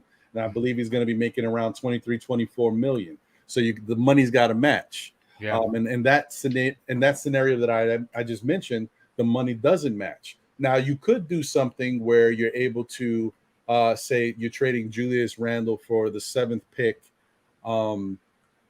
and maybe what's his name? Joe Ingles, because Joe Ingles is making almost 20 million. And I know Joe Ingles was hurt. He'll be coming back, but just to kind of make the trade scenario work. And don't get me wrong, Joe Ingles is a serviceable player. He was very good for the Utah Jazz. And I can see how the Knicks can use him. He has a skill set that works. Would the Knicks want to do that? Because my whole thing is you're trying to unload Julius Randle, bring in a different player, and then get that 7th pick. So you're trying to make it work as best as you can. Maybe some might say Joe Ingles ain't enough for Julius, but you want to get the 7th pick. And in this case, I would still be trying to get Eubanks. I would want Ingles and Eubanks. To me, the trade is getting Eubanks and getting that 7th pick because I think Eubanks is a very good serviceable. He can be your starter or your backup center. He rebounds, he plays good defense, and he has a little bit of an offensive game. And if Joe Ingles would just be a little sprinkle on the top to make the money work, and then getting that 7th pick allows you to possibly get a guy like Mathurin. Maybe Ivy falls to 7, but you're in a much better position to get a top tier type talent. I think if you get 7, you have a chance to get either Dyson Daniels, Jaden Ivey, or Benedict Mathurin. So I think it's worth it from that perspective. What do you think about that idea, D? I wish you had put it up because I was answering some of the chat. Just summarize your fruit. I was trying to put it up, but I didn't really see how. It wasn't I just actually thought of the scenario with Ingles right now. Okay, so what I was thinking before. Yeah. So go ahead, explain that to me one more time because I was talking to the chat. I'm thinking the Knicks would trade Julius Randle. Mm-hmm. That's it. Nothing else. Yeah. For Joe Ingles. Is it Devin Eubanks? I forgot his first name. You talk about that. You talk about that dude in San Antonio, the backup center. I mean, I keep saying you. Why do I keep saying Eubanks? Goodness gracious! I meant to say hold on. I confuse him all the time. Eubanks and Trendon Watford. Okay, Trendon Watford. Trendon Watford. Sorry, I keep saying that. Yeah, Trendon Watford,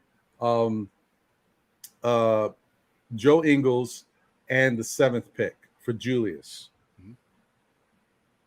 Now, granted, Julius trade value should be higher than that, and you should be able to get a lot more for Julius. I'm just saying, if you're going to make a move now. Well, he did a great job of destroying that. Like we spoke before. And look, I'll tell you the same thing, brother, that I told Feat, is that it's going to be a really hard task to move Julius Randle. I think this administration, I can't speak for the next one if it comes, but this administration kind of put themselves in their own bear trap with that, and they're stuck with that. And we're going to have to move that out. That's why I was suggesting more about Obi. And then because I just don't see them making the decision of moving Julius Randle on the first year of his contract. Some guys call it prayer friendly. Law Wise is in the chat. Thank you for coming through. Law has said that Randle contract is too team friendly to throw away this early bad scenario. I don't care about whether it's friendly or not. I care that does it translate to winning and being impactful and making guys around you better and stuff of that nature. So, but I just don't see many teams and many suitors that would be out there for Julius Randle, and they would ask a lot of us for them to take him on. Right. So that shows you where Julius Randle stands with the rest of the league. Right. I didn't mean to cut you off, D, but I was right. I got confused when you said that. Made me think something else. It is Eubanks. It's not Watford. It's Drew Eubanks. He's on Portland. Oh, he must have been traded because I remember he was with San Antonio. Yeah. So okay, no problem. So and Drew Eubanks, just so you guys know. So and that to me, I think that I know you guys like you value Julius 20, 10, and 5, but Drew Eubanks is 6'9", 245 pounds.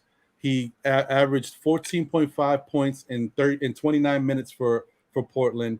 8.5 rebounds, half a block, whatever, almost 2 assists, and almost a steal. He shot 64% from the field. So you get Drew Eubanks in here, who helps pick up some of the rebounding slack that you lose from Julius. He can score 14 points a game, not bad. He can score a little bit. You get Joe Ingles, who and let me just put that out there. Hold on. Joe Ingles, because haven't seen him in a minute. Save Jesse Owens' question. Oh, I will. Okay. Thank Joe you. Ingles was averaging 7.2 points, 2.9 rebounds, 3.5 assists, blah blah blah. He shot 34% from the field, and from the 3 and 40% from the field. But that's in 45 games, and he got hurt. Prior to that, Ingles has always been around 10 points per game, always been around 4 rebounds, always been around 5 assists. He's one of those kind of like he's just a glue guy who does certain things on the court, and that warranted him getting a $20 million contract. So he's not a bum in the league. He's not a guy that you say, oh, this is going to take us over the top.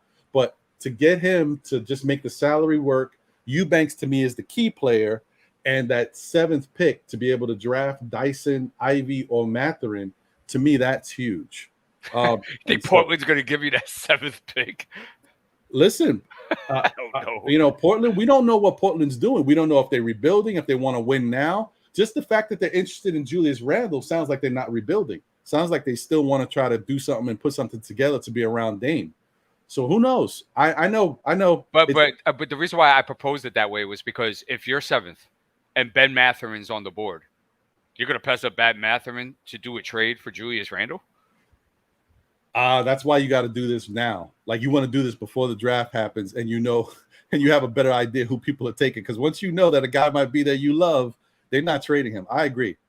And this is, you said the Jesse Owens. Yeah. Jesse had a question. You want to give like about once you finish your take with the you want to give like about 5 or 10 minutes just to answer some questions and stuff like that? Sure. Okay. Actually, I think I cut you off. I apologize. You were giving your take on that possible trade scenario. Was I? I think because it was the same thing I told Feat. So okay. Yeah, I just think I understand. I get your guys' mind state. Your guys' mind state is victory. We got Randall out of here. I got it. But I'm just saying that that's going to be a very hard task because I don't think there's a lot of suitors, and also too, you're gonna be at a deficit in moving him, which that doesn't make business sense. You shot yourself in the foot already, right? You can't fill up the hole. You're gonna have to deal with the wound, and just make sure that you treat it properly and it doesn't get infected, type of thing, And right. So that's what I think that with the Julius thing. So hey, if you could do it, great. You know what I'm saying? But I think they might break their back I don't think they're gonna do it personally. I think they're gonna run the same thing back and stuff like that. Which that's another topic at another time. But I think Randall's here to stay, and I think if somebody's gonna be moved, it will be Obi Toppin. Unfortunately, I think you're right, just because of the level of value and the fact that he's younger than Randall, and he plays a different type of game than Randall, where he's not a ball stopper, and that fits into a lot of team schemes. I can see how that, it is what it is. I get it. Yeah. I get it. Yeah. Shout out to Towin Sellers, JT in the building. I know you commented before, but I don't know if we gave you a shout out. Derek Johnson, I'm not quite sure we gave you a shout out prior. And Jesse Owen, appreciate you for tuning in. Thank you, guys. So at this point, before we get up out of here, want to, any questions or whatever that you guys have, any guys that we didn't touch on that you would just like us to go into really quickly, feel free to throw that in the chat. I know there's guys that people love that maybe we didn't touch on. I know there were some people who said that they'd like to know a little bit more about the bigs. I know there's people who love Jeremy Sokan, and we touched on him briefly. I get it. So if there's something you wanted to throw in there that you wanted us to speak about, by all means. And also too, we'll take 5 or 10 minutes right now to take your questions. So if you guys have any questions of anything that we talked about or anything that's on your mind that is pertaining to this topic, please don't hesitate to give your questions. Right. So let's since I highlighted the Jesse Owens question, and there we go. Okay, Jesse Owens, thank you for your question. He says, do you guys like Scottie Pippen Jr. with the pick at number 42? If you had seen earlier, Jesse, we had given our Feat gave 2, I gave 5 with a 6 as a consideration. Ron, did you give a couple? I gave 1 for 42 and 1 at 11. Yeah. Correct, you did. Sorry. So so you can go back and check that out. But as far as Scottie Pippen Jr. is concerned, I'll be honest with you. Scottie Pippen Jr. had a very good draft combine. Okay, so I can see him definitely being in this draft pick somewhere. Unfortunately, I don't see him here because he's a little undersized, and he's more of like a shoot first guard. Now he does have playmaking ability, and I will give him that, but he's more of like a shoot first guard. And if you saw in the combine, his 90-foot defense from side to side was fantastic. He did a great job of picking the ball handlers off the inbound. He did really good with that, but he really struggled in the half court, especially on switches. I could see teams attacking him right off the bat. So I do like him, and I do think he is an NBA player. I just don't think he might be the right fit for this Knicks roster coming next year. Understandable. Shout out to Eric Surreal. Thank you for joining in, brother. I saw Frequency. Thank you for joining in.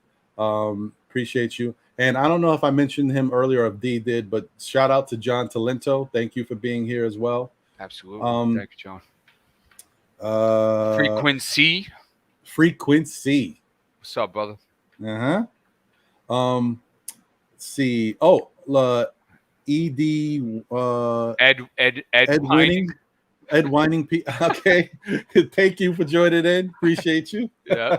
Finesse J. Thank you. Thank you guys for coming to the building. Appreciate it, bro. Yeah, appreciate it, man. Thank you for the support. Let me see. While anybody else, if you guys got any questions, feel free to throw them in the chat. Parrish Douglas says Obi is a future perennial all-star. He plays the game with ease, with intellect. It's just about his confidence now. Yeah, agreed. He's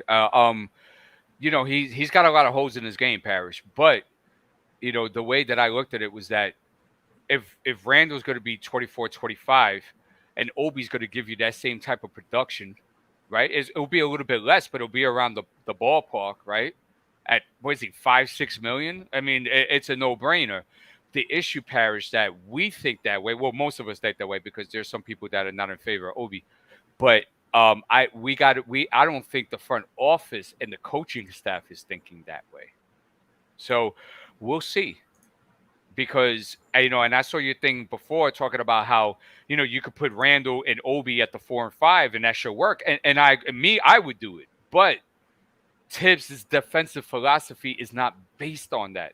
His philosophy is based on rim protection 24/7 for 48 minutes every game. So we want that, and that makes a lot of sense because we'll get out, and pay. Out in transition more. We'll be up and down more. We'll have a better pace, and the young guys will love that. But Tibbs ain't about that, so that becomes the obstacle and stumbling block. Right. Let's see. Did you guys like? Tywin Sellers says, did you guys like Julian Champagnie in the combine and his career at St. John's? So we'll touch on it a little bit, but I just want to tell you that. Feel free to rewatch the show. There was a point where our guy Prophet from Feats Sports did go through what he liked about Julian Champagnie, and why the Knicks should look to consider drafting him at a certain spot. But yeah, so D, was there anything that you wanted to address with regards to Mr. Sellers' question here? Oh, absolutely. I'm just getting a law here real quick because you brought up a good scenario. Okay. He had a stellar career in St. John's, and St. John's hasn't had a lot of guys coming out of that program like it was in the 80s and 90s like that. Well, even early 2000s as well. But he had a stellar career at St. John's. I've always saw him as a guy that would be very good in Europe. And that's no slight, bro. You could make a lot of money in Europe and you could have a very long career out there and have a really established professional career. So don't take slight to that. My issue with him is that I feel that he's going to have trouble creating space in the NBA because he's a bucket. He could put the ball in the basket. That's what he's a pro for. But at the NBA, you got longer defenders. They're very quick. I feel like it's going to be a problem for him, and he might just be a catch and shoot guy in the corner. And his defense is not stellar like that. He does have slow feet. So it would be very hard for him to have a consistent role in the NBA by biometrics. I hope I'm wrong. I hope he proves me wrong. But that's just how I look at it at the moment. Yeah, no, I agree with that too. Yeah, that's a good take. Definitely, guys, continue to salute and support. Smash that like button if you guys are just tuning in. See if we can get up to 100 likes. We've got a good number of people watching. Thank you guys for tuning in. Appreciate it, guys. Let's see here. Let's go to I see Derek Johnson with a question. JJ had a question. I got him highlighted. I'm gonna get to him. Okay. Cool. Jesse Owens said, I feel like Ivy is the only fit. Can we get him without losing OB or IQ? Nope, not because Ivy will probably be around 4 or 5. Some even have him 3. So I don't. Although your idea is fantastic, Jesse, the problem is that I don't feel that we have the equity I don't feel that we have stuff inside the treasure box that teams would be interested in. And I think it'll be a mistake on us to give up future first round picks in order to acquire that, because we are still in talent acquisition phase. Mm-hmm. I agree.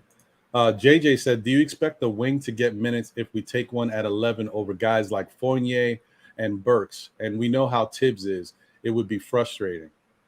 Well, if we get a guy, wait, Ron, you want to kill this one first? Yeah, I would say that I think it all depends on who the wing is, right? So if somehow we were able to get a guy who was high on the Knicks board, who had like a really good talent level, that might be a player that Tibbs would consider giving minutes to just because of his skill set. Of course, he's going to make that guy work in practice to show that he belongs and can do some of the things that Tibbs likes. Mm-hmm. So it depends on that guy. But for the most part, I would say that over guys like Fournier and Burks, first off, Burks was playing out of position for the Knicks for most of the year. Don't even know if he's still going to remain on this team. But if he's here, Tibbs is going to use him. Fournier is most likely going to be here unless we can move that contract.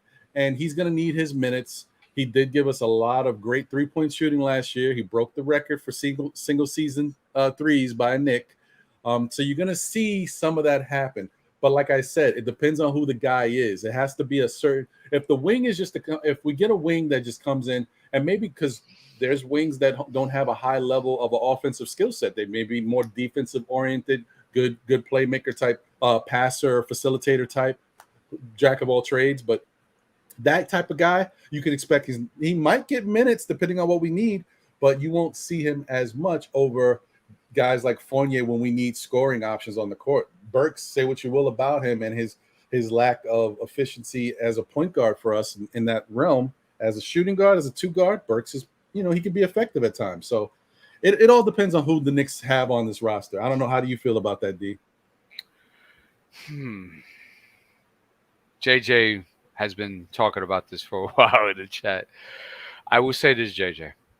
If you pick up a type of player of a caliber of Ben Mathurin and Johnny Davis, and they're there collecting dust on the bench for Fournier and Burks, we have to go with the pitchforks, the torches, and go in front of MSG and start the damn riot already. Okay, because that would be completely ridiculous. I don't care if Fournier got the most threes in Knicks history. He also gave up the most blown closeout coverages, too, in the history as well. So I don't care. Burks is a serviceable guy, but these guys are just at a different level with their all-around game. You can't deny it. And plus, Mathurin and Johnny both play defense. So... And I'll add Tyree to that conversation too, and I'll add Dyson to that conversation as well. So there's just no way. And if it does happen, better be up at an uproar very early in the season and get on their back about this, because they do listen. That makes sense to me. That makes sense. Let me see here. We'll take a couple more. Yeah. Frequency just said the way the season ended, he meant ended. I think Tibbs will reconsider a lot of his bad decisions. I think that's true too. I hope it's true. At least that's the thing that was floating around at the end of the season, that he was in that state of mind. So I hope it's true. Yeah. Well, go back. Oh, so he's not the only one. Shoot. Okay, it's fine. That's fine. I might have lost it. My fault, guys. No, it's all right. It's not he's not the only one that's been driving his narrative about Tibb has learned, and I think Parrish of the Law and others have brought this up too. My advice to you, this is, guys, don't hold your breath. He's 66, 65 years old. He's done this throughout his whole career. He has never had a team that has been below 20th in pace throughout his coaching career. He has a way of doing things. He's going to stick to it. I would not hold my breath on those expectations. That I agree with. Yeah, I'm with you on that. Augustine Richardson said, salute to you. Thank you for joining in. Don't understand why they hired a head coach that's notorious for not playing young players when the Knicks are full of young players. it's a little bit of a contradiction, yes. But hey, that's a question that is going to take a little bit more time to dive into. We've been asking that all year. We don't know necessarily what the direction is with regards to the coaching hire and the front office putting players together. I don't know. You got anything you want to add to that? Yeah, I will. That's been my argument. That's been my main point of contention for a year and a half since they hired him. We already know what type of guy he is. So were you developing, or were you with a win now where he needs these guys in order to get to the playoffs every year, to the first and second round? It didn't match. It was two conflicting agendas, directions. Mm-hmm. And it never made sense. And that's why when we get into deeper talks about the team as a whole, I scream incompetency because, of those type of decisions and certain things they've made with the contracts and stuff of that nature. I hear you on that. Derek Johnson said, do you guys still see the value of sticking with D Rose? Well, he's expiring this year. So I love D Rose. I'm not even going to lie. He's a walking bucket, bro. He wakes up averaging 13, 15 with all the injuries and at his age. The problem is that he just doesn't stay healthy. And as you guys saw last year, when that dependency was put on him and he wasn't around, it was greatly suffered. So I wouldn't, and it's not Rose's fault. It's just, he's just had, I won't say luck because I don't believe in luck, but he's just had an unfortunate sequences with injuries. And, and most of the time he's been with Tom Thibodeau. So I don't know that relationship. I won't inquire. I'm just saying that he's a guy that you got to start thinking about moving on from and thinking about what can I get for him this year. He did get his money. He did get a pretty nice contract with that. So, he's not leaving broke.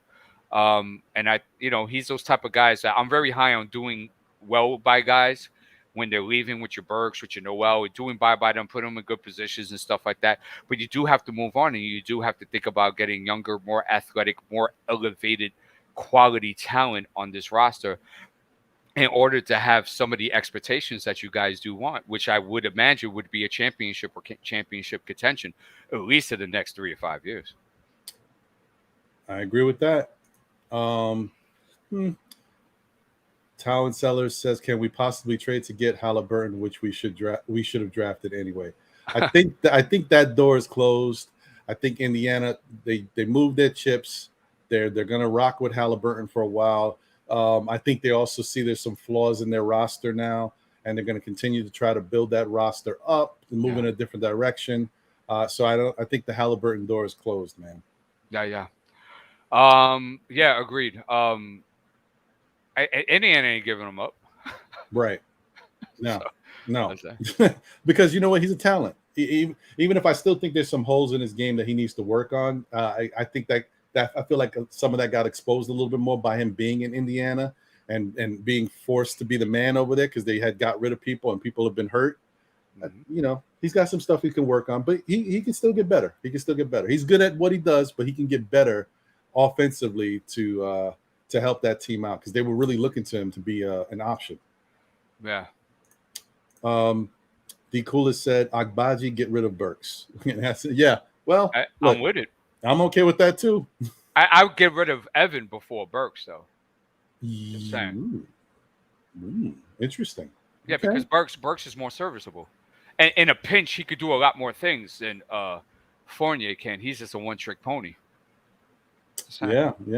Oh, and definitely salute to Nick Yak. I see you. Appreciate you tuning in. We're about to wrap up soon, but definitely feel free to watch the replay of the show. And, as I've mentioned, I'm going to try to make timestamps once I'm able to, so that way it makes it easier if you guys are interested in certain players. Captain Slim, thank you for tuning in.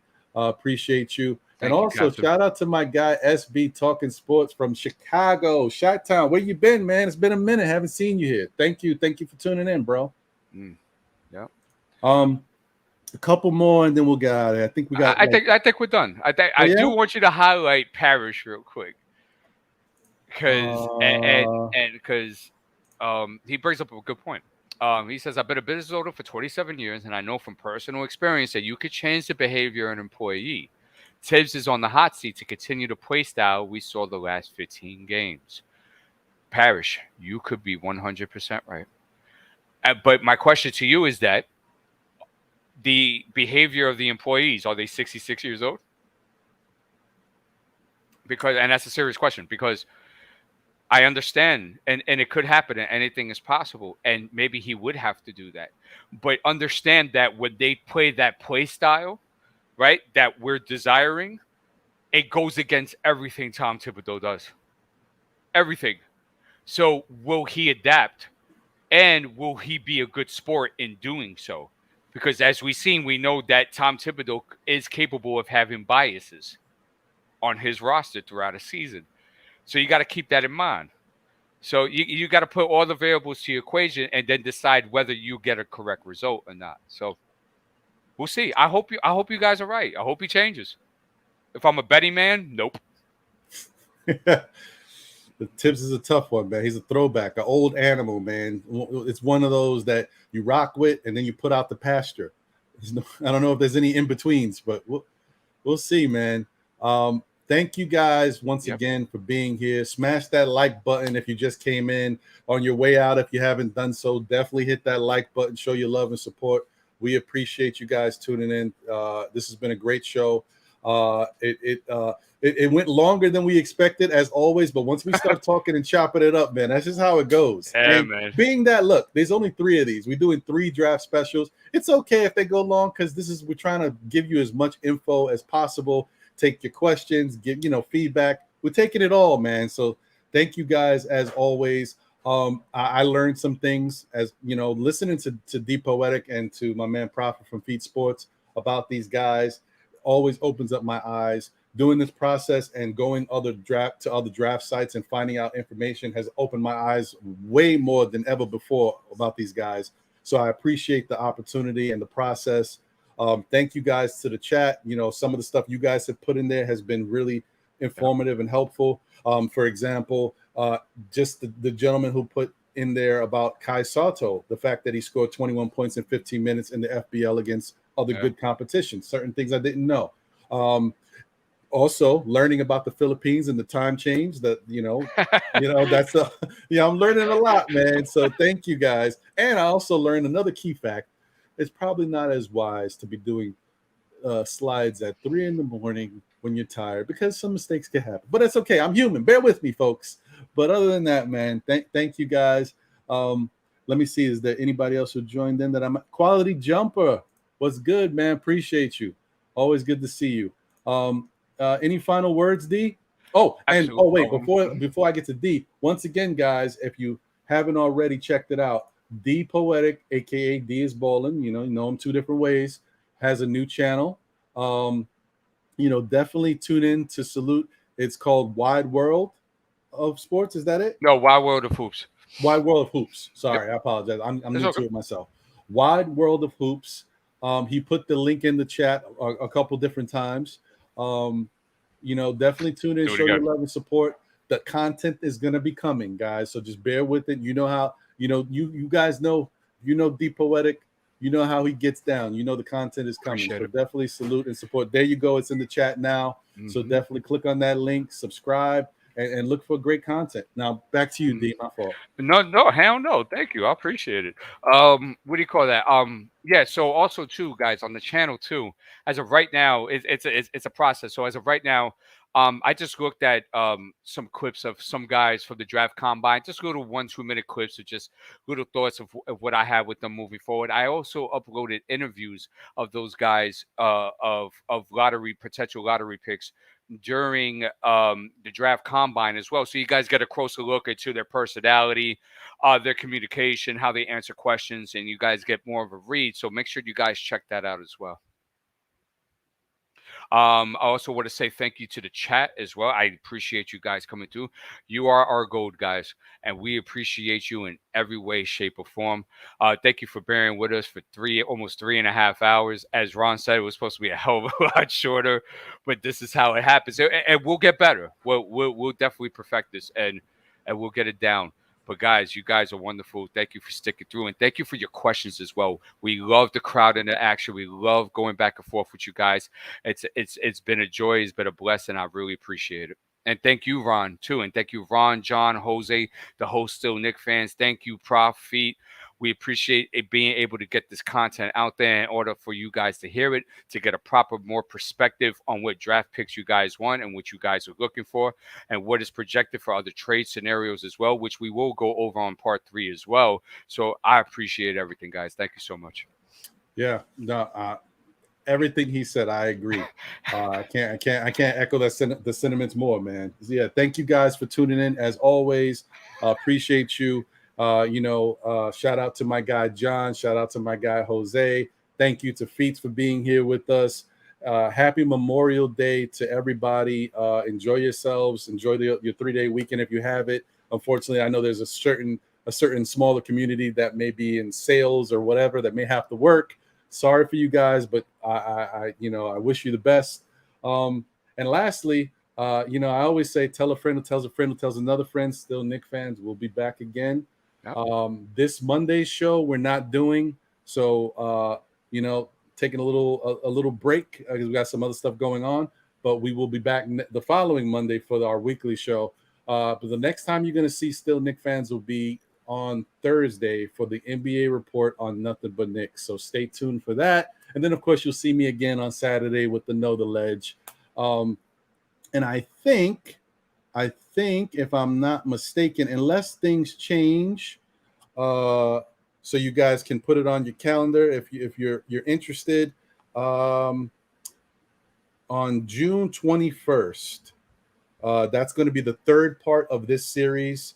Obviously, if anything pops up, breaking news or anything, we'll jump on and talk about it. But the next show will be June 21st on Tuesday. That'll be the third and final installment of this particular draft series. That's 2 days before the NBA draft. And we'll do a mock draft that day. So it should be pretty fun. So definitely stay tuned for that, guys. And don't forget, if you don't know already, let me just mention this. The NBA draft party from Nothing But Knicks is happening on June 23rd in Atlantic City at the Flagship Hotel. If you guys can make it, by all means, we'd love to see you. I'll be in attendance. There's going to be some people there from Nothing But Knicks as usual, but there's going to be some other people that I'm finding out about that may be in attendance that I wasn't expecting to join. So that should be pretty interesting. We'll see as things happen who shows up. Let me drop this in here. The second annual NBK draft party in Atlantic City. There'll be a live podcast, live DJ, live video shoot. $40 for a VIP ticket, $30 for draft night only. Get your tickets now. Sorry, annual. I didn't expect it to just come out and play. I was just adding it to the thing. Things get real out here, folks. All right, so let me drop this again, guys. I apologize. I didn't think it was going to do that. Let's try this one more again. K draft party in Atlantic City. There'll be a live podcast, live DJ, live video shoot. $40 for a VIP ticket, $30 for draft night only. Get your tickets now. All right. So definitely, guys, thank you for tuning in. Once again, appreciate you guys as always. We'll see you on the next one. Hopefully you have a great rest of your weekend. D, a pleasure. Thank you, sir. I appreciate you too, bro. Yep. All right, guys. Take care and be blessed and be safe. Have a great day, gentlemen.